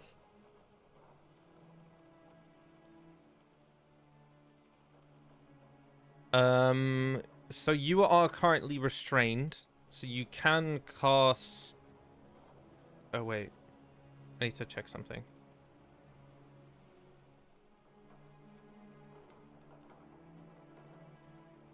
Drain that. Okay, yeah. No, I was just checking something. But yes, I need a strength check to try and get you out of that. But are my hands restrained? Because I don't need them for Eldritch Blast. I do need them. Sorry, but are my hands? I don't need to move. I know I'm being pushed against the reef or the. No, cushion, it just means that you have disadvantage on your attack roll.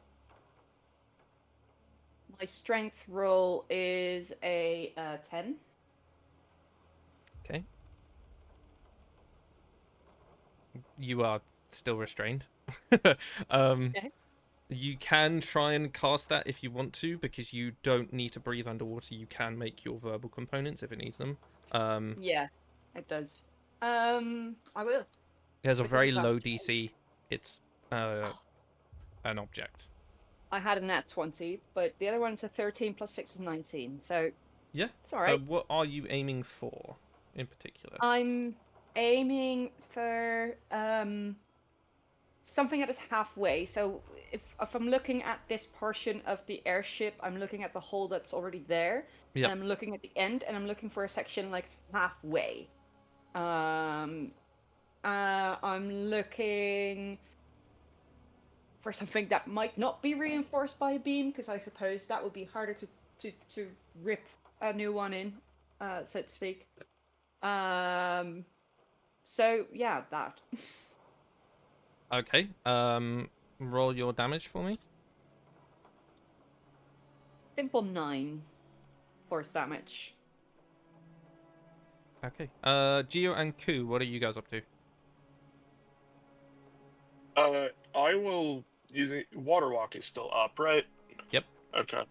It lasts for an hour and it's not concentration. You just.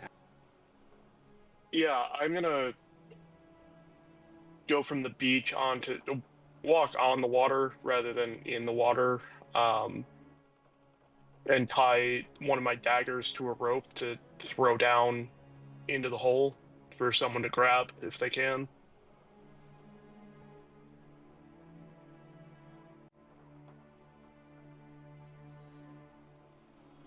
Okay. Geo. I'm still hippo hugging the people so they don't get away. Okay, can you make a perception check, please? Yeah.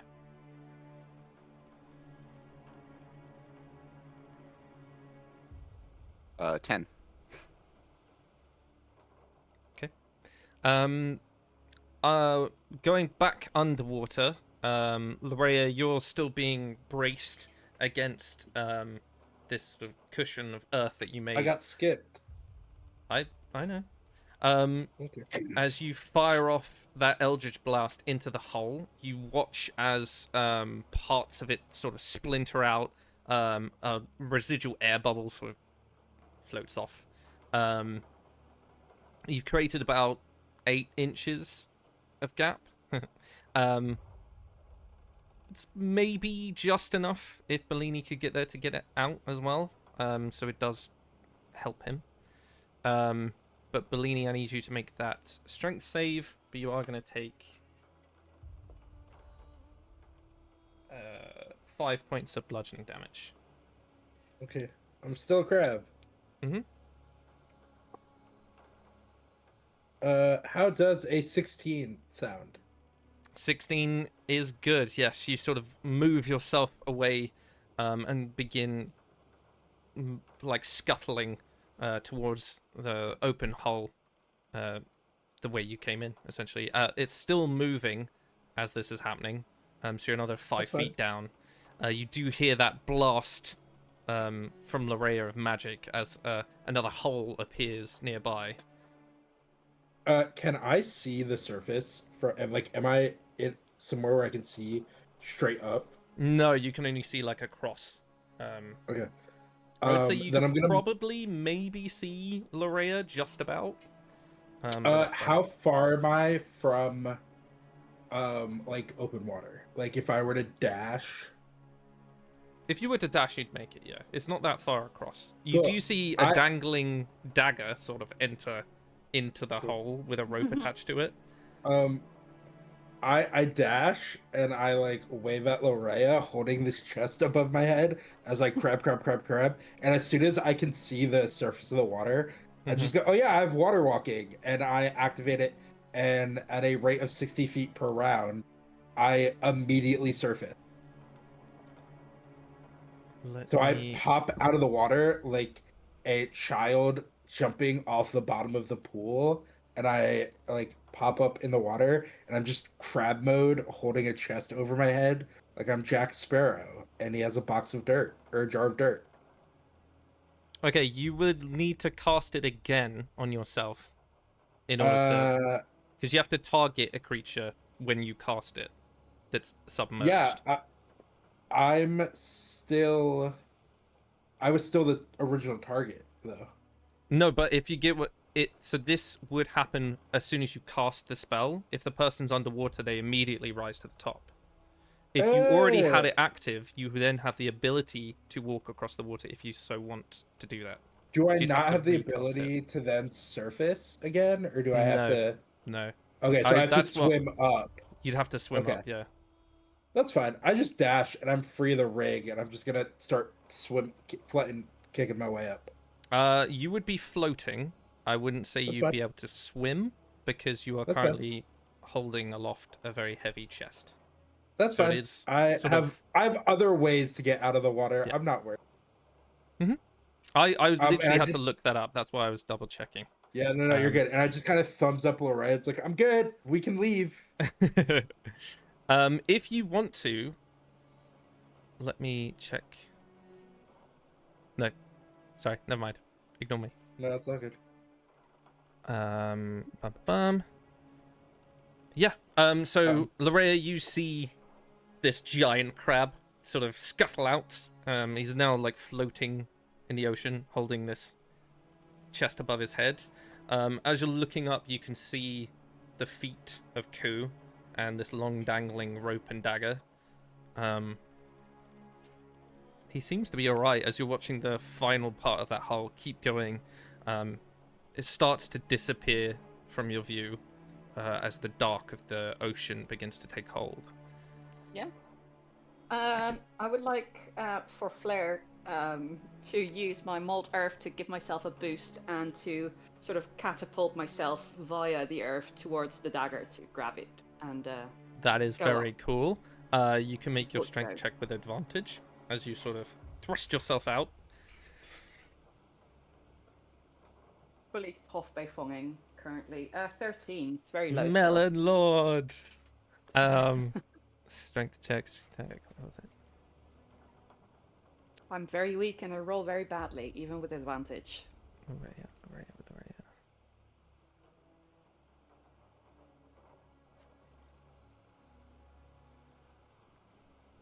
Where did I put it? What was the DC?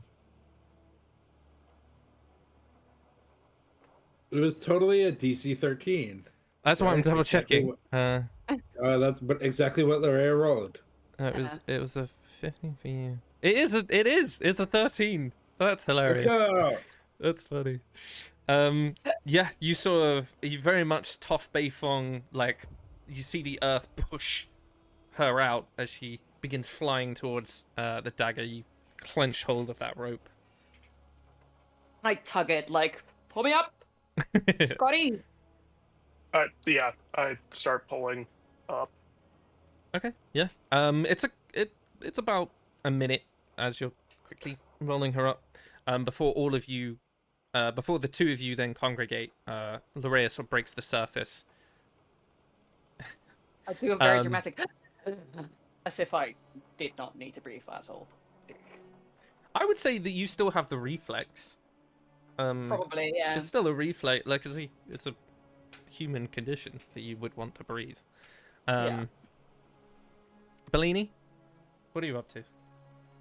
I'm just crabbing my way out of the water. If I have to, I will summon F and he will just teleport us away. We'll do shenanigans. I did look. Yes, you have a swim speed of 20 feet. No, giant crab has a swim speed of 30 feet. And I will dash. Oh yeah, it does. To surface, and then I will swim up to the surface. I think I was like 30 feet away from the surface, and then Yes, you were. So you can make it, but I do need a strength check with advantage for me, please. yeah, no problem. That's a nat 20. Oh Plus one. yeah, just the current is like moving all around you as you're very valiantly holding this chest. Geo, you're still holding the people, and you sort of see the chest break the ocean first, and then like the claws, and then slowly the larger body of this crab sort of scuttling sideways up the side of the rock. And then I will dash the rest of the way over to Geo, and and then transform from a crab back to Bellini. And put the chest at the feet. And I was like, oh, as soon as I transform, I was like, oh, this chest is really heavy. And I put it on. Because I'm no longer a crab. And I go, hi, Geo. I was a crab. Hello, hi, crab, turtle, Bellini. I'm not gonna question it. You know, it was a time. Can turtles breathe? No, turtles cannot breathe water. I can just hold my breath for like an obscene amount of time, if I remember. Yeah. Yeah. Yeah, as soon as Yeah. I come up, I'll just I did look not at use to turn Pooh into a crab. and say in a more of an announcement kind of way than a deliberation kind of way, like, we're taking them captive. Be like, just like, it'll make sense. It's fine. Don't worry. We're gonna have prisoners. I found a bunch of dead bodies. Can I take a look at what those two cloaked figures are doing? They are no longer there. Well, shit. If I can have Morrow make a perception check with disadvantage, please. Is he still here, or is he not on his way yet? Oh no, you sent him away. Yeah. Did. Yeah, they're both I mean, gone. I'll still do it. No, he's off sending his message. Yep.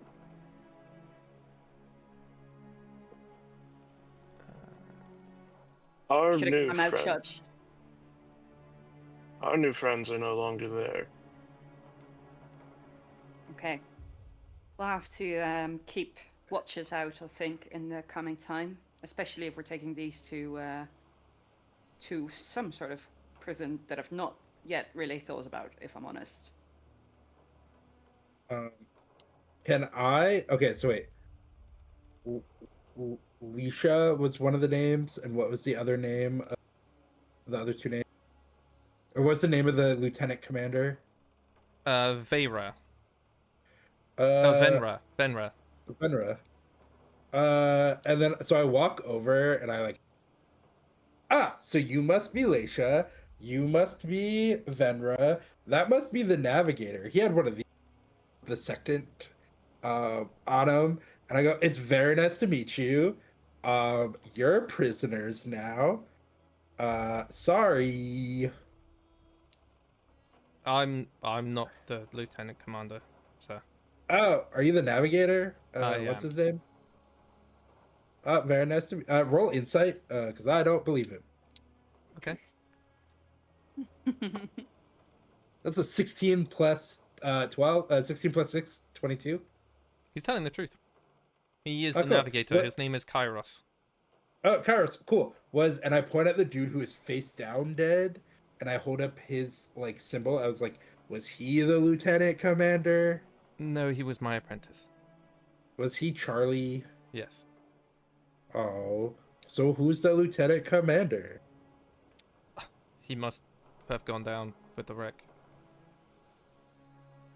Oh. Oh shit.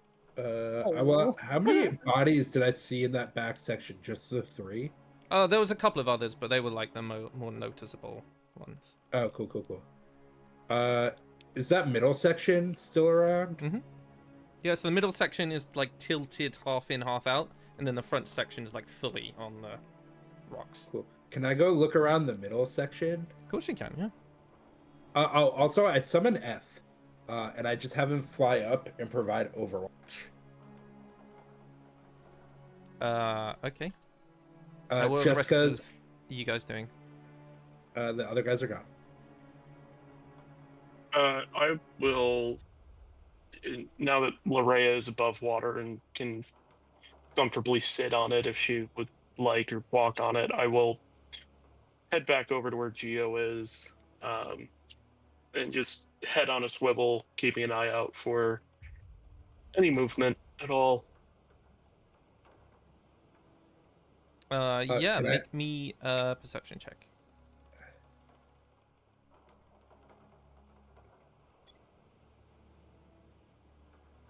$19. You don't see them, but you do see the footprints that are leading to the middle compartment. As you watch, Bellini has also made his way that way. I'll shout to Bellini. Bellini, dude, you might have company in there. Cool. I pull out my scimitar and Staff of the Woodland, and I go, okay, cool. I'm ready. I got new toys. Mm-hmm. Am I allowed to stab them, or are we trying to capture them? I don't know who they are, so I don't really know. Cool. We're trying to react second and not shoot first. Okay, that's fine. I'm ready. I'm ready. I'm ready. Don't Han Solo it. I reach into my bag of holding and I throw some manacles at Geo, and I go, I have these. Here you go. You can lock your friends up. You don't have to hug them anymore. I meant you to come kill people. Not these two, the other two spooky people. He just looks down at them. He's like, but this is comfy. You can cuddle with them later. I need you to kill people. But killing people is a war crime. Well, no. If the people in the ship attack us, you can kill them. But you can't kill these two. Mm-hmm. Also, if That's they're not not a war wearing, crime. they are wearing uniform. But if they're not wearing uniform, they're free game as well. I explained Yeah. all of this to Gio very quickly. Oh, okay. Well, he just takes like one of his hands and like wraps it around both the people's arms, and then puts it on, and then puts Puts the Dreadfall mantle on top of them. Okay. I will say, It's not a war crime if I'm not the one that does it. yeah, I will say, as you notice, as you put the hammer down, you notice they both like wince, and there's like a small crawling black vein where it touches their skin. It's not doing them any damage, but it's definitely reacting to their presence and it not being held by you. Yeah, not worrying at all. So Bellini's Probably made his fine. way over to the middle section. Are the rest of you joining him as well? Well, yeah. I'm gonna stay by the prisoners to guard them and just be ready to run over to the middle section if need be. I think I'll do the same. I think I'll be like in the middle. I'll half the distance so I can keep an eye on Ku if he's in trouble and be there quick, and be there quicker if the other boys need help. Okay. Splitting the pie. Good to know. No, we can see each other. We're within a movement distance from each Yeah. other. Yeah, it's about 60 feet. Ish. Yeah. Cool, that's a dash action. Yeah. We've had bigger fights. That is true. Which I can do as a bonus action. Yes, Yeah. that's true. Get bent. Like I'm him. just saying. You just saying. Also, just a reminder, because we're probably gonna head into combat. We have like a hard out in an hour. Yeah. Yeah, I mean, Bellini, as you get to the midsection, it's a very large piece of the ship. It's been braced against some of the sort of rocks.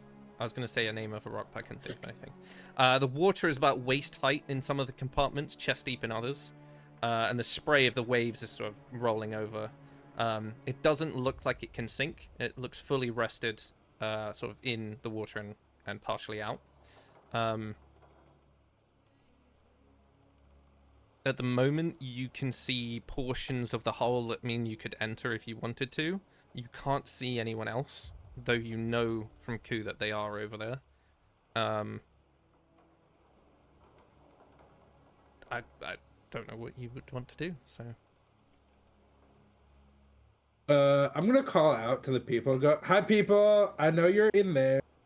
Please come out. This is not your ship. Thank you." And then I go into the ship Okay. very loudly. Okay.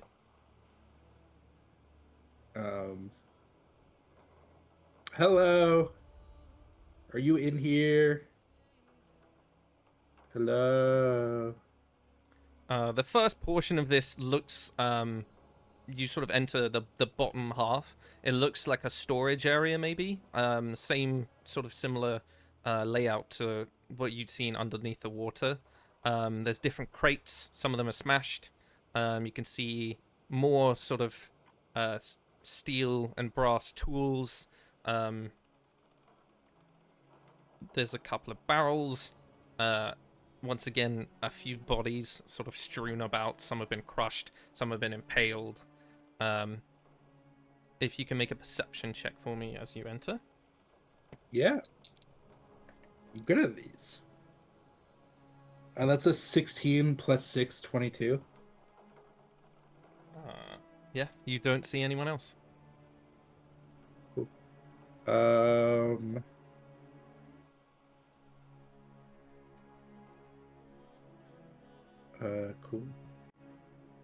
Hello, Mr. People. Are you in here?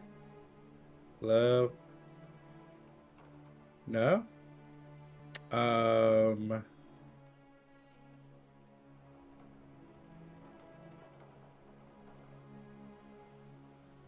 Cool.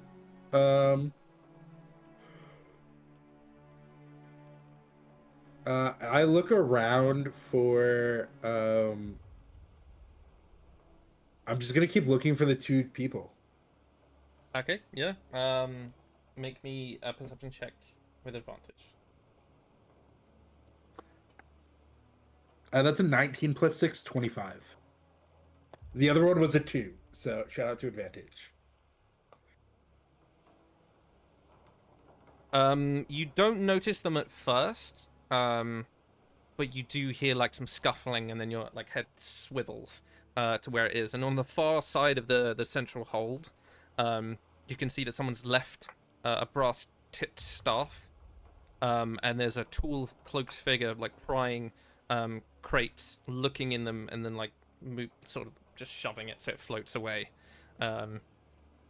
He's about waist deep in the water.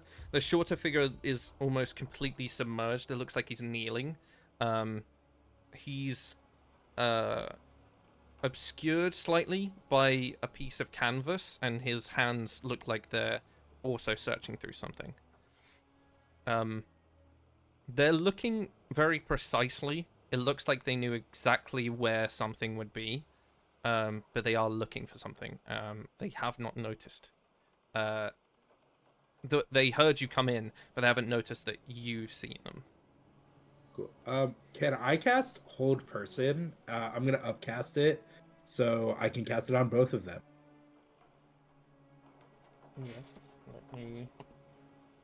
They need to make saving throws. They need to make Wisdom saving throws. Yeah, I was just checking to see if they saw, if they observed you casting the spell. So the taller one succeeds. The smaller one is just like frozen in place. Oh, cool. And I just look at the big one. I go, "Hi, I would like you to come with me, and we'll get your friend in a second. Thank you so much. Please surrender now, or face my giant hippo." And at this point, Gio would have made it to the ship and is like breaking it to be able to enter because he is still a giant. Yeah.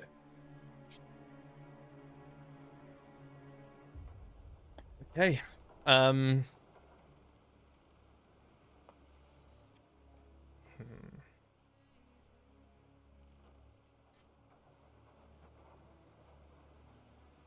Surrender now or face my giant hippo. I think Yeah, might I'm trying to be think of the what he would greatest do. thing I've said during this campaign. After successfully hold personing one of the two of them. You see the taller one sort of like jerks up immediately. He grabs his staff. It's more like a cane. Like tilts his hood towards you. Doesn't seem to move at all. Cool.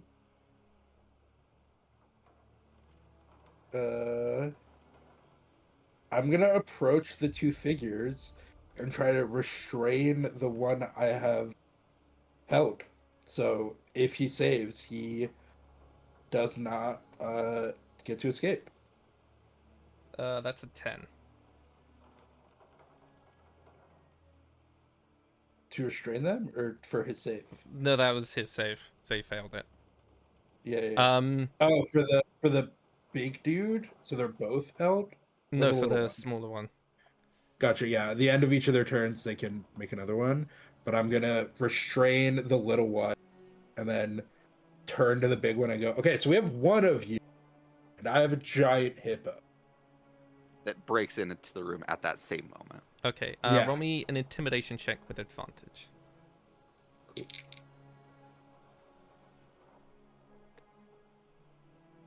Shout out to advantage because the first one was again a 2. The second one is a 17 plus 1, 18. You see he, as just before Gio enters, he goes to like move his hands up, and as the like crashing hippo form comes through, he like immediately begins to lower it again. Let's not be rash. We just here to find something.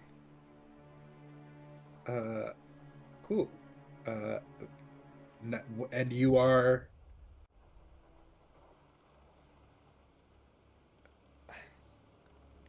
I can't tell you my name. I'm sorry, but let's just say the agency I work for, we're here to do good, not kill people. I also would prefer not to kill people. I technically work for both governments, I guess, and this is a substituteship who we are at war with, so um, this is now a crime scene under both Obscura. Wait, the city's Obscura, the country's Obscurum, right? Other way around. Other way around. Fuck. Okay, under the country of Obscura and Cyrusia. So I'm gonna have to ask you to put these manacles on, and I hold out a set of and come with us. And I go, Gio, show me your badges. And he like opens up his thing. Yeah. He accidentally like he's a little bit too big, and he grabbed the chainmail, so like saw a little bit of his bits when he like showed him the badges. So I'm gonna need you to come with us. We will. This is an active crime scene. And I am an active sheriff.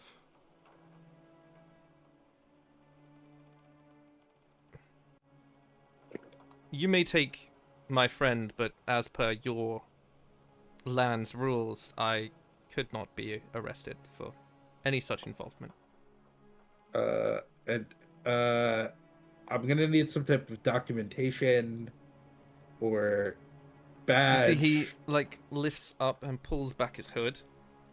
You see very lean, sharp figures, dark cropped hair. His eyes have like this very purpley glint to them. I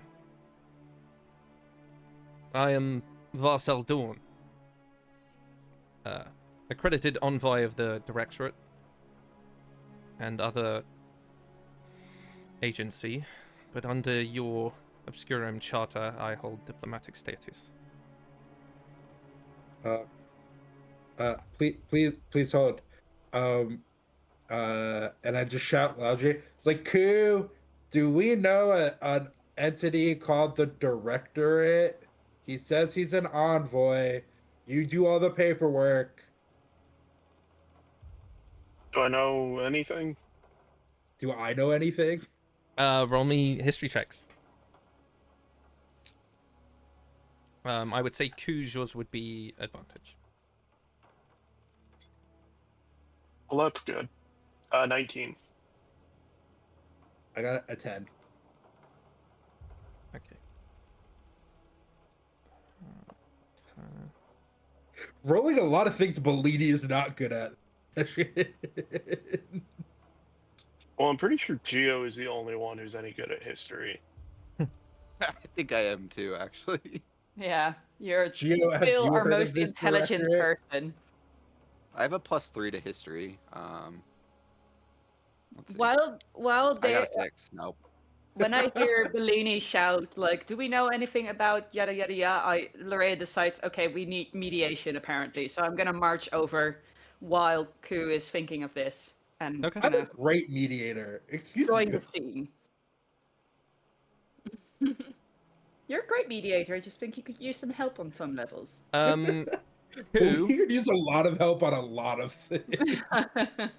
Koo, you know that the Typal Directorate of Arcane Affairs are a confederacy of scholars, let's say, who investigate the Veil. They are a collaboration of different parties, though they don't have any residency to one particular region.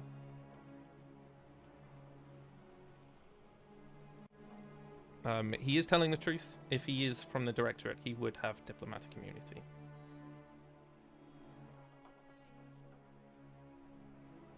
Do I know Tell us what you're how trying we to would find. prove that?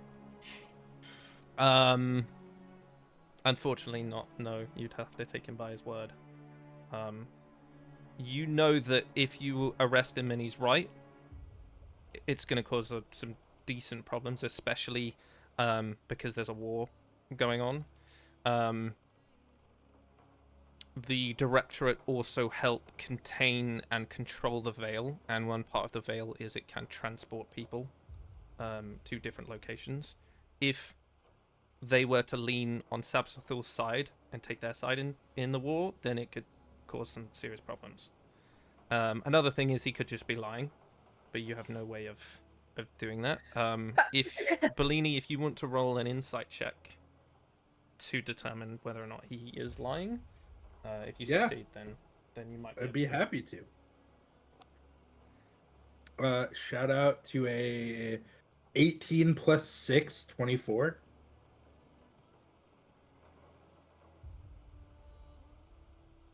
Bellini's a professional gambler. He knows when people are lying.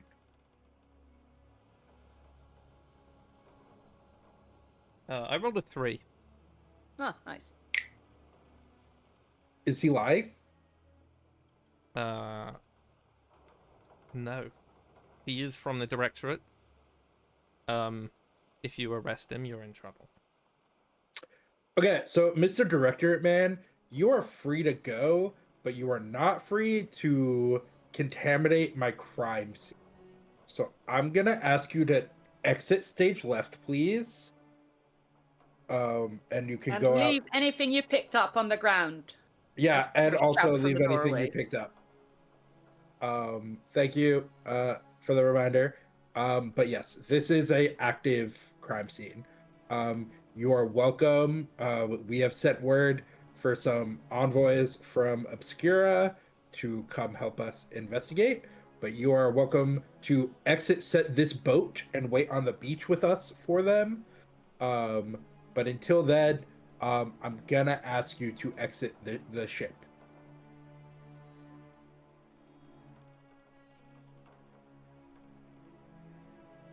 Okay. Thank you very much. You see, he there's almost like an acknowledgement of respect. He's like, okay, procedural. I like it.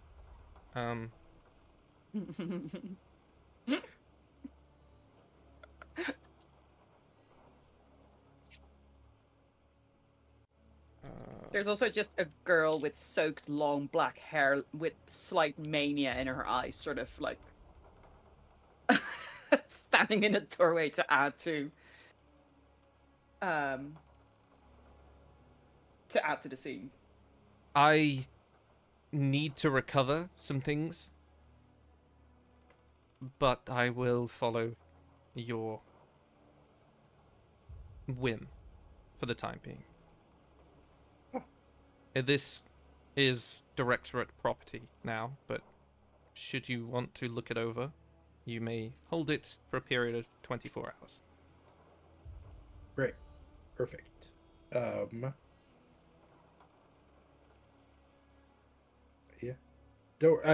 Listen, the Obscura government will be here in a matter of hours, so they will also be able to weigh in on said situation. Can you choose someone to make a perception check for me, please? That's currently in the boat. Yes. I have a +6. Yeah, you. Yeah, it's definitely you. That's a 16 actually, plus 6. Yeah, 16 plus 6, 22. Yeah, you see he holds up both of his arms, one of them holding the cane. Yeah. Could you let my servant go, please? Yeah. And I snap and release the hold person. You see he grabs him by the scruff of his cloak and just sort of ushers him through the water. They pass by you guys and out the way that you guys came in. Gio and Larea, do you want to do a quick once over of the boat, and I will go. I start pulling things out of my bag of holding.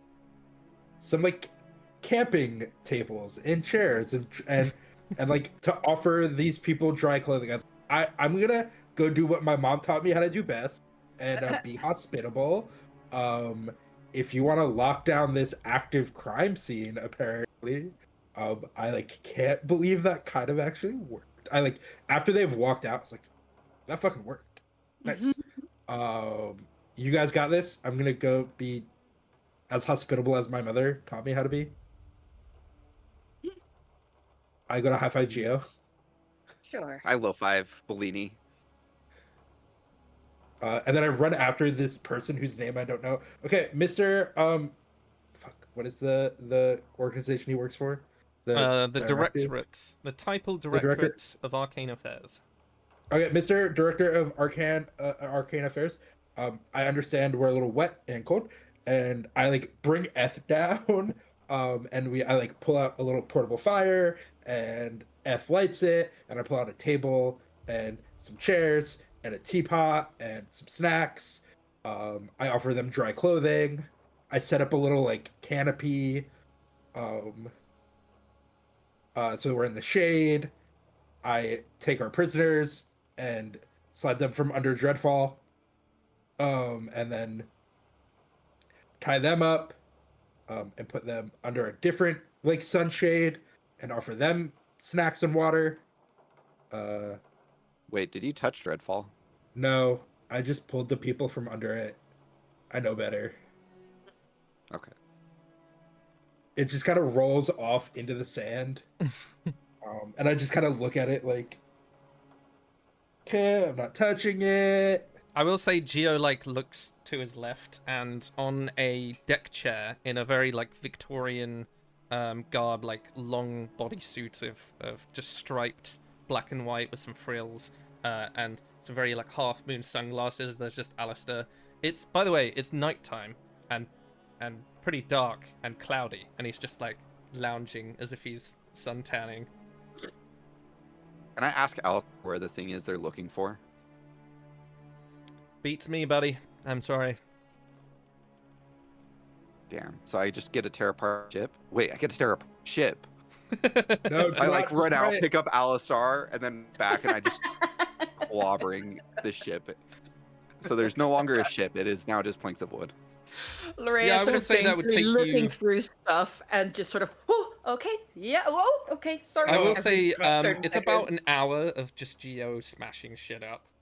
Geo, no, Geo, cut. Geo, no. But yes, Lorraine, you can make an investigation check whilst he's destroying the outer part of the ship. That's a 16 for me.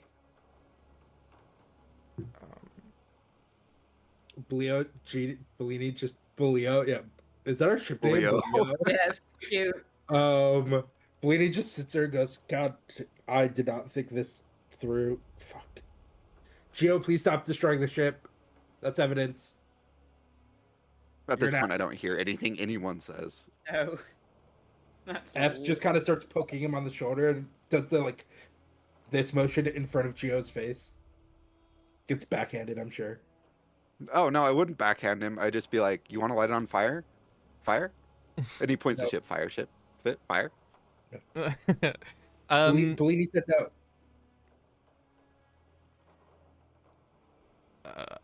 Okay. So Bellini, you spend a little bit of time like making a camp, essentially, just to the side of the wreck. Yeah. I would say you have enough like bedrolls and lanterns and like a small tarp to create like a little like a gazebo-esque tent. I got plenty of stuff. Yeah, it's I all just went through- the wind is quite high, so it's all just flapping about a bit. But you've done this enough times that it does make quite a nice camp. Coup. After about 20 minutes, you hear hoofbeats. Hoofbeats? You hear hoofbeats on the horizon. Yes, you know. You hear hoofbeats on the horizon as you noticed 6 guards on horseback, in typical blue, steel armor with blue sashes from Obscurum, are riding your way. Sylar is not among them, but they did get the message from Morrow. Damn, couldn't even come himself. No, he's busy. He doesn't manage the military anymore. That's true. He's retired. He spends his time frolicking in the fields. I saw he runs the city with his sister. No, his sister runs the city. He's taking a bit of a backseat at the moment. He's a little bit traumatized. I don't know why, but you know.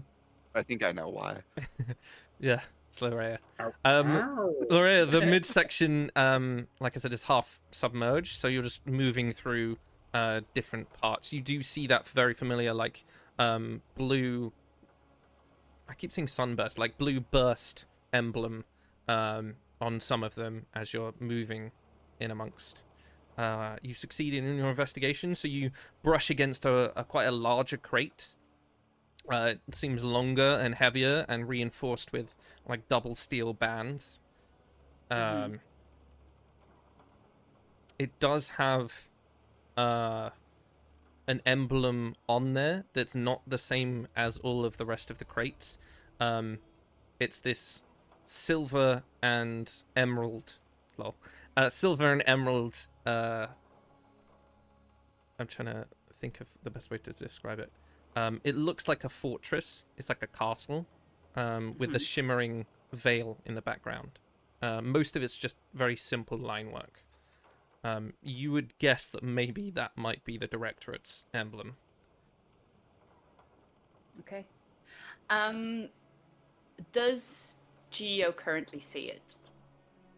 No, he's busy smashing. Okay. I'd like a quick investigation to see if there's a seal on it, if it's locked, etc. It is locked. It has 2 padlocks on the front. It's fully intact. And like I said, it's got steel bands around it. So breaking into it would be pretty difficult. I'll be there soon, or you can just yell for me and be like, hey, I needed to carry something. Now I'm cooking up something else, perhaps. So I do realize that we're probably committing a crime if we conceal this. But if my party members don't know, they're not guilty. It's a very good point. So are you just going to let me keep smashing? I'm going to conceal the thing as best as I can. I'm probably going to try and push it somewhere. Rely on my own deception and be like, couldn't find it, man. Sorry. And I will very, very purposefully not let the other party members know. The less they know, the better. Okay. So if we get caught, I'm the only one guilty. How are you going to try and open this thing? Is my question. I'm not currently opening it. I'm stashing it away so we can look at it later. So we can find it. Big. It's maybe 10 foot in length, and it's about maybe 150 pounds. Oh, I like my plan. No, that doesn't work then. Well, yeah, I'll just let Geo, I guess, smash it without sort of alerting him to the fact of that it might be something important. So I'm looking for a way to sort of Scooby snack his arm swinging towards that thing. It's You hard. just ask me to smash something specific. Like that's very easy to convince Gio. Who's like, Gio, smash this box. Yeah, I'll just ask him, can you smash this, and act very nonchalantly and hope he doesn't notice it's very important. I mean, if you want, you can like point out one crate, point out a barrel, and then sort of like hide that one in amongst it. Oh, smash that one! Smash that one! Smash this one? Yeah, I'll do it. I'll do it freely, somewhat. Yeah, I mean, Gio, how are you Are you smashing this with Dreadful? Yeah. Okay. Yeah, roll to hit. I'm just yelling from the 10. distance. It's not a bad idea at all. Unnat 20. I mean, the second one works. Yeah, absolutely. So roll me the damage. Okay. That is 6 plus, because I'm still a giant, 2, so 8. Okay. Yeah. You splinter part of the crate completely out from the other. So you would be able to see inside. It's not completely smashed yet, but you can see inside. Is whether or not Gio has enough restraint to stop or keep going, and if Lorea wants to stop him. Do I know to stop? not as far as you're aware. And if she tells you to stop, obviously there might be a reason for that. So I'll just say You no, could no, always that just- thing, and redirect him to something else to completely smash, trying not to draw attention to what he actually smashed open. okay. Oh, sorry. Yeah, I can do that. Oh, Yeah, smash, no problem. smash, smash. Guys, stop. You just hear me shouting from a distance. Can you not, please? What what is Bellini's terms of hospitality? Are you like setting up like a tea party or something? Whilst Yeah. this is happening in the background? I'm like, I look at Ku. I was like, can you try to stop them? I'm confused as to why them doing that is bad.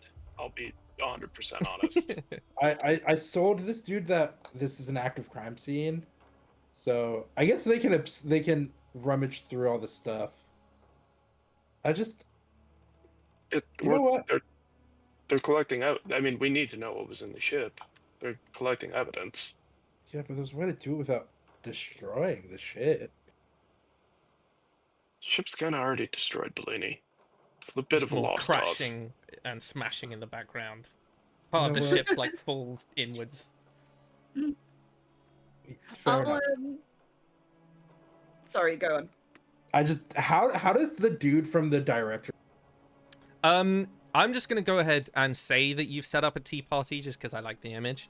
Yeah, that's 100% what I So did. like the two prisoners, so Kairos and Letha sort of like manacled, are holding a mug each, and then Varcel is just like one leg over the other, like cane in one hand, tea in the other, and he's just got a raised eyebrow at the conversation, and then looking behind you at the crashing. He's just being very judgmental. He hasn't said anything yet.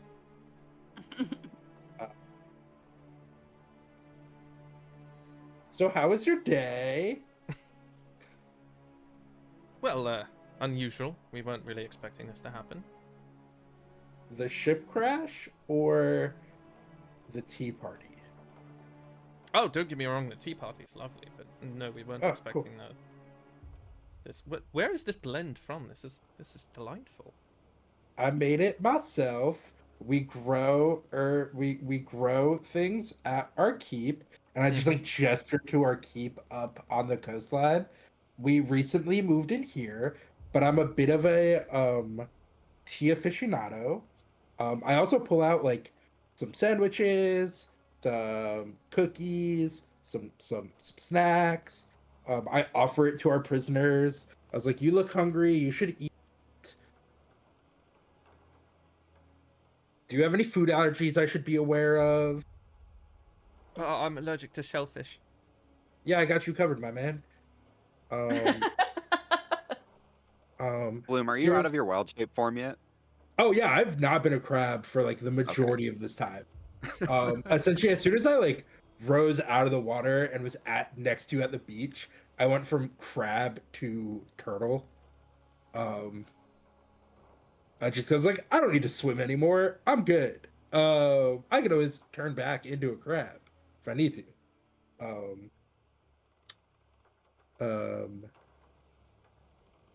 Yeah. I could always awaken a giant crab, guys. I got this cool staff. I can awaken things for free. Which I will start just doing during our downtime. I may or may not have awakened a tree to guard the burrow house. You can do that if you want to. Yeah. I would have done that before we left. My mom has knitted him a sweater.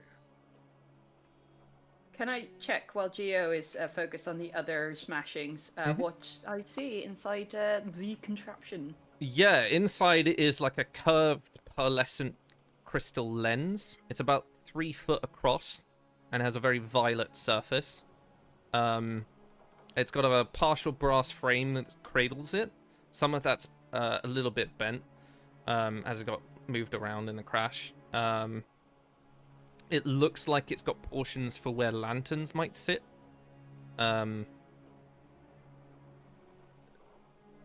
If you want, you can try and make an intelligence check to see if you know what this is or what it might do. Sure. But it looks very unfamiliar. Straight intelligence? Yeah. That's a nat 20, baby. Okay. 4 plus 0, so, I mean... I What don't know if it do was you a think? What do you think is gives Larea this sudden like burst of? Do you think it's maybe a gift from Ashir, or do you think like why would she know what this does? Because you 30. know what this does with that score. Probably hesitance. I think she subconsciously would piece together the sort of cloaked figures and the sort of, that reminds us of the Dread Pact and the Crimson, forgot the name of it. And the intricacy with the Lord of Torment, that maybe she would get sort of a subconscious jolt from Ashir to be like, that's, and then...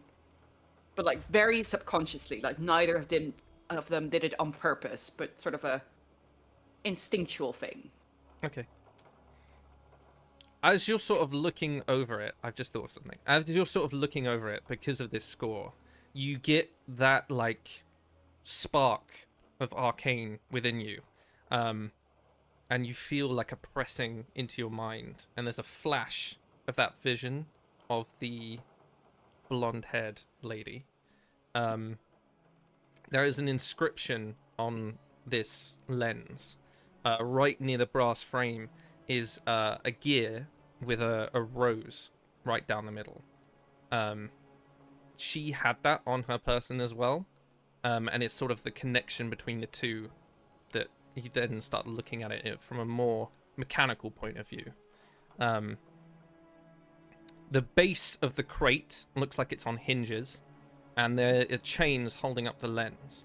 So once secured, you would guess that it would drop just below the keel. This is a focusing array intended to interact with the veil. I can't believe you rolled that high. Sorry, man. It's it would measure and redirect any distortion if the veil was active. It would catch it like a net catching fish. It would then bend the light from the veil, similarly to how Aetherstone was, and channel it into whatever would be intended to use it for. This is a more advanced use of the basis that the Aetherstone works on. But rather than using natural light and sunlight or moonlight, it's going to use the light from the veil itself in order to produce what they want. In reality, it's not set up right. This wouldn't work in practice. It wouldn't do it. To the best of your opinion, with how high you rolled, it would produce very unstable light and energy. And if stressed, it would throw fractures of energy through the frame, and thus whatever it's attached to. You have a guess that this might be the reason that the ship crashed. It's more like a proof of concept than an actual use right now. It's a prototype. I'm essentially discovering like a nuclear weapon on their ship that they were experimenting with. Yes, I wouldn't say you know if this could be used as an energy, as a weapon, but you know that it would harness a level of energy that is very concerning. The veil was made by a divine being. Yeah. To harness that level would be very concerning. Yeah, Lorraine is 100% alarmed. I would like to ask if the rose is just a coincidence, or do I tie that to Ashir, considering his Rose Garden is sort of his thing? You would tie it to the woman, not him. It's just the connection and the coincidence that sort of gives you that spark. Jolt. Okay.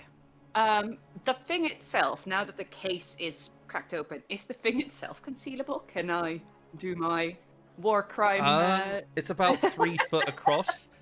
Yeah, okay. And so you're all still like no. 5'7" or something around there. I can't remember. Yeah, 5'9". Same height as me, and we've decided so I'm it's a 5'9". bench. It's essentially half your height in width. Yeah, okay. And probably the same in height. I'm wondering if I should have Geo destroy this or not, and at the same time, I don't know. It seems really dangerous to let them collect it. You would happily eat it. You're like a gale, like a ticking time bomb. That sounds like a really bad idea. Oh, I don't know. I don't. I think the risks are too high, so I'm going to let it exist. And might be a mistake, but that's what I'm deciding. Okay. So I won't ask Geo to smash it, but I will take every mental note that I can of it to be like, okay, they have some interesting tech, and I will want to know everything from the gentleman who has diplomatic immunity. Yeah. For Ku, you watch as the guards have dismounted. They've made their way over to you. They're just sort of expectantly looking at you.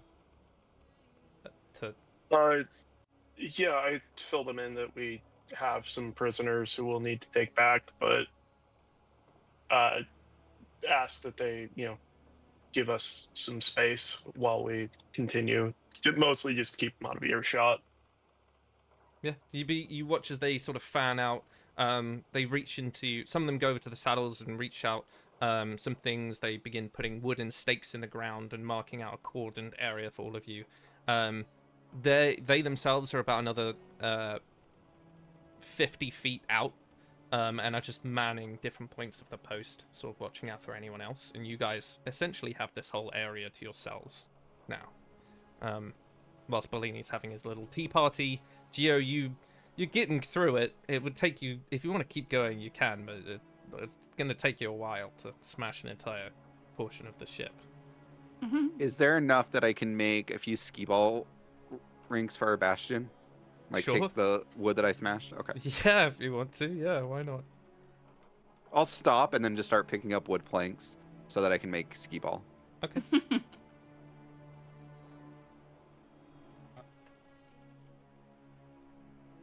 I do, like, I recognize, like, it is evening now and we're about to end. And we have essentially, like, 20-ish more hours before we have to let this dude back into the site. I do want to, at some point, like, one of us, I think, should be with this dude, and I let the group know this once they, like, exit the ship. Yeah. Like, one of us should stay with him. I look at them and I go, listen, I spent a lot of money on the Bastion and a little 10 on cash. I do want to look through this ship, this cargo area, for any type of, like, valuable gems or coinage or anything. I'm a little broke and have yet to host some poker tournaments / really don't want to get a loan from my uncle because those interest rates are high. That's true. Yeah. What I'm kind of gonna money do you need?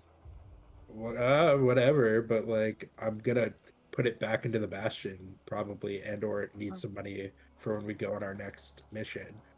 Fine. I give Bellini 500 gold. Cool. But I am gonna still look through the ship for valuable objects, stuff we can sell, stuff we can use to spruce up the Bastion with. Okay. Um, Anything else in the because obviously that'll take you some time. You do have the time to do it, but anything else that someone wants to do right now? Yeah, I will, having decided that it's probably not wise to smash it, and we have those 20 hours to before he gets back, I will let the other people know what I found and in detail, and be like, okay, if we can find a way to completely figure out what's going on, or figure out a way to seize that within the law, that will be awesome, because this is super dangerous. Like, I don't trust Subtlestool with this at all. This seems like a big problem. The Directorate is a neutral party. Yeah, he says that, but I'm not really sure about that, though. The dude was here to reclaim it. I don't know how he knew the ship was gonna be here. Yeah, it seems sketchy. at best. But like, So, I don't know how to legally claim the property that supposedly belongs to him. I know, that's why we have the time to figure out. I'm just letting you all know, like, if we can find out a way to claim this and keep it out of other people's hands, then that will be... Ku, can you make a history check for me? It's a 12.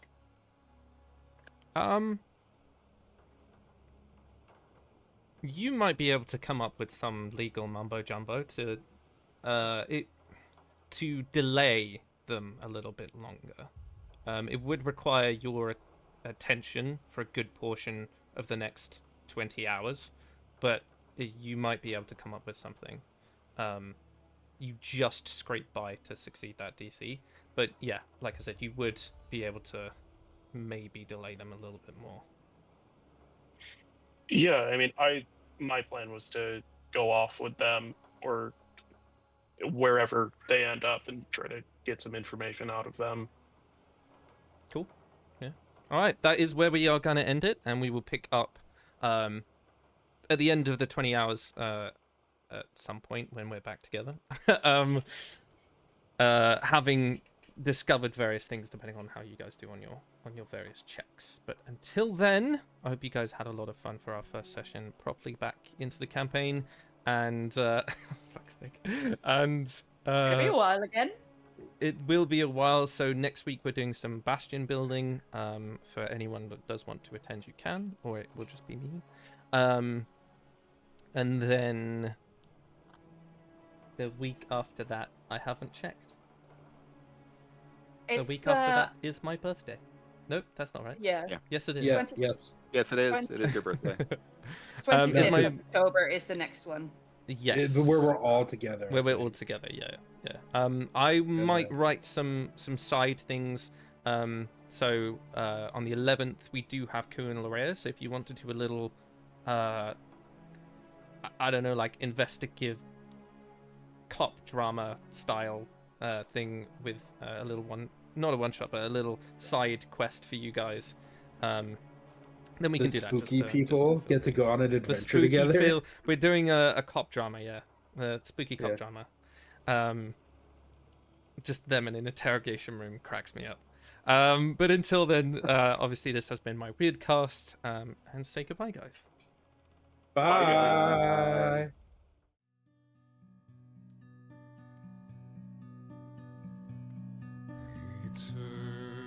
Eternity's a gift, they say, to never cross the veil. This life I try to savor, and I try to no avail.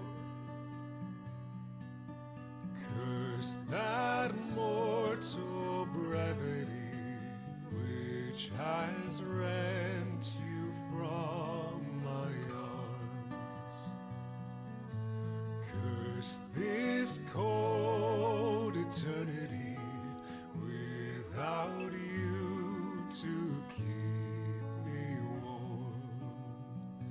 Your never-ending elegy is a ballad with no melody, as empty as I.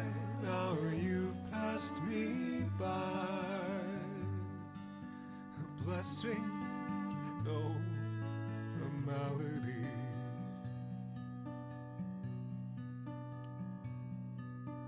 Why do roses bloom in spring, only to wither and die? You were all that was good in me. Now back to darkness go I.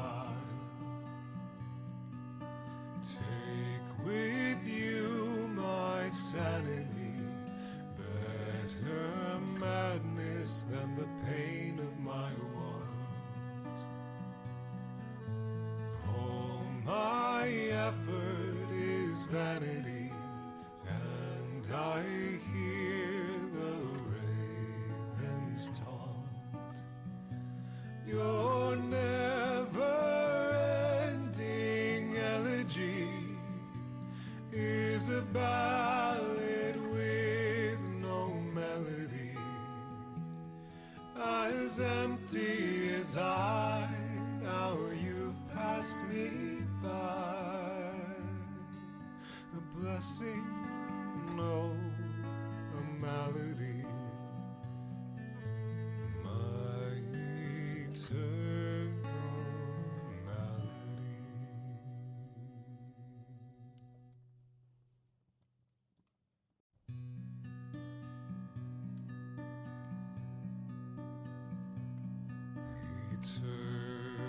Eternity's a gift, they say, to never cross the veil. This life I try to savor, and I try to no avail.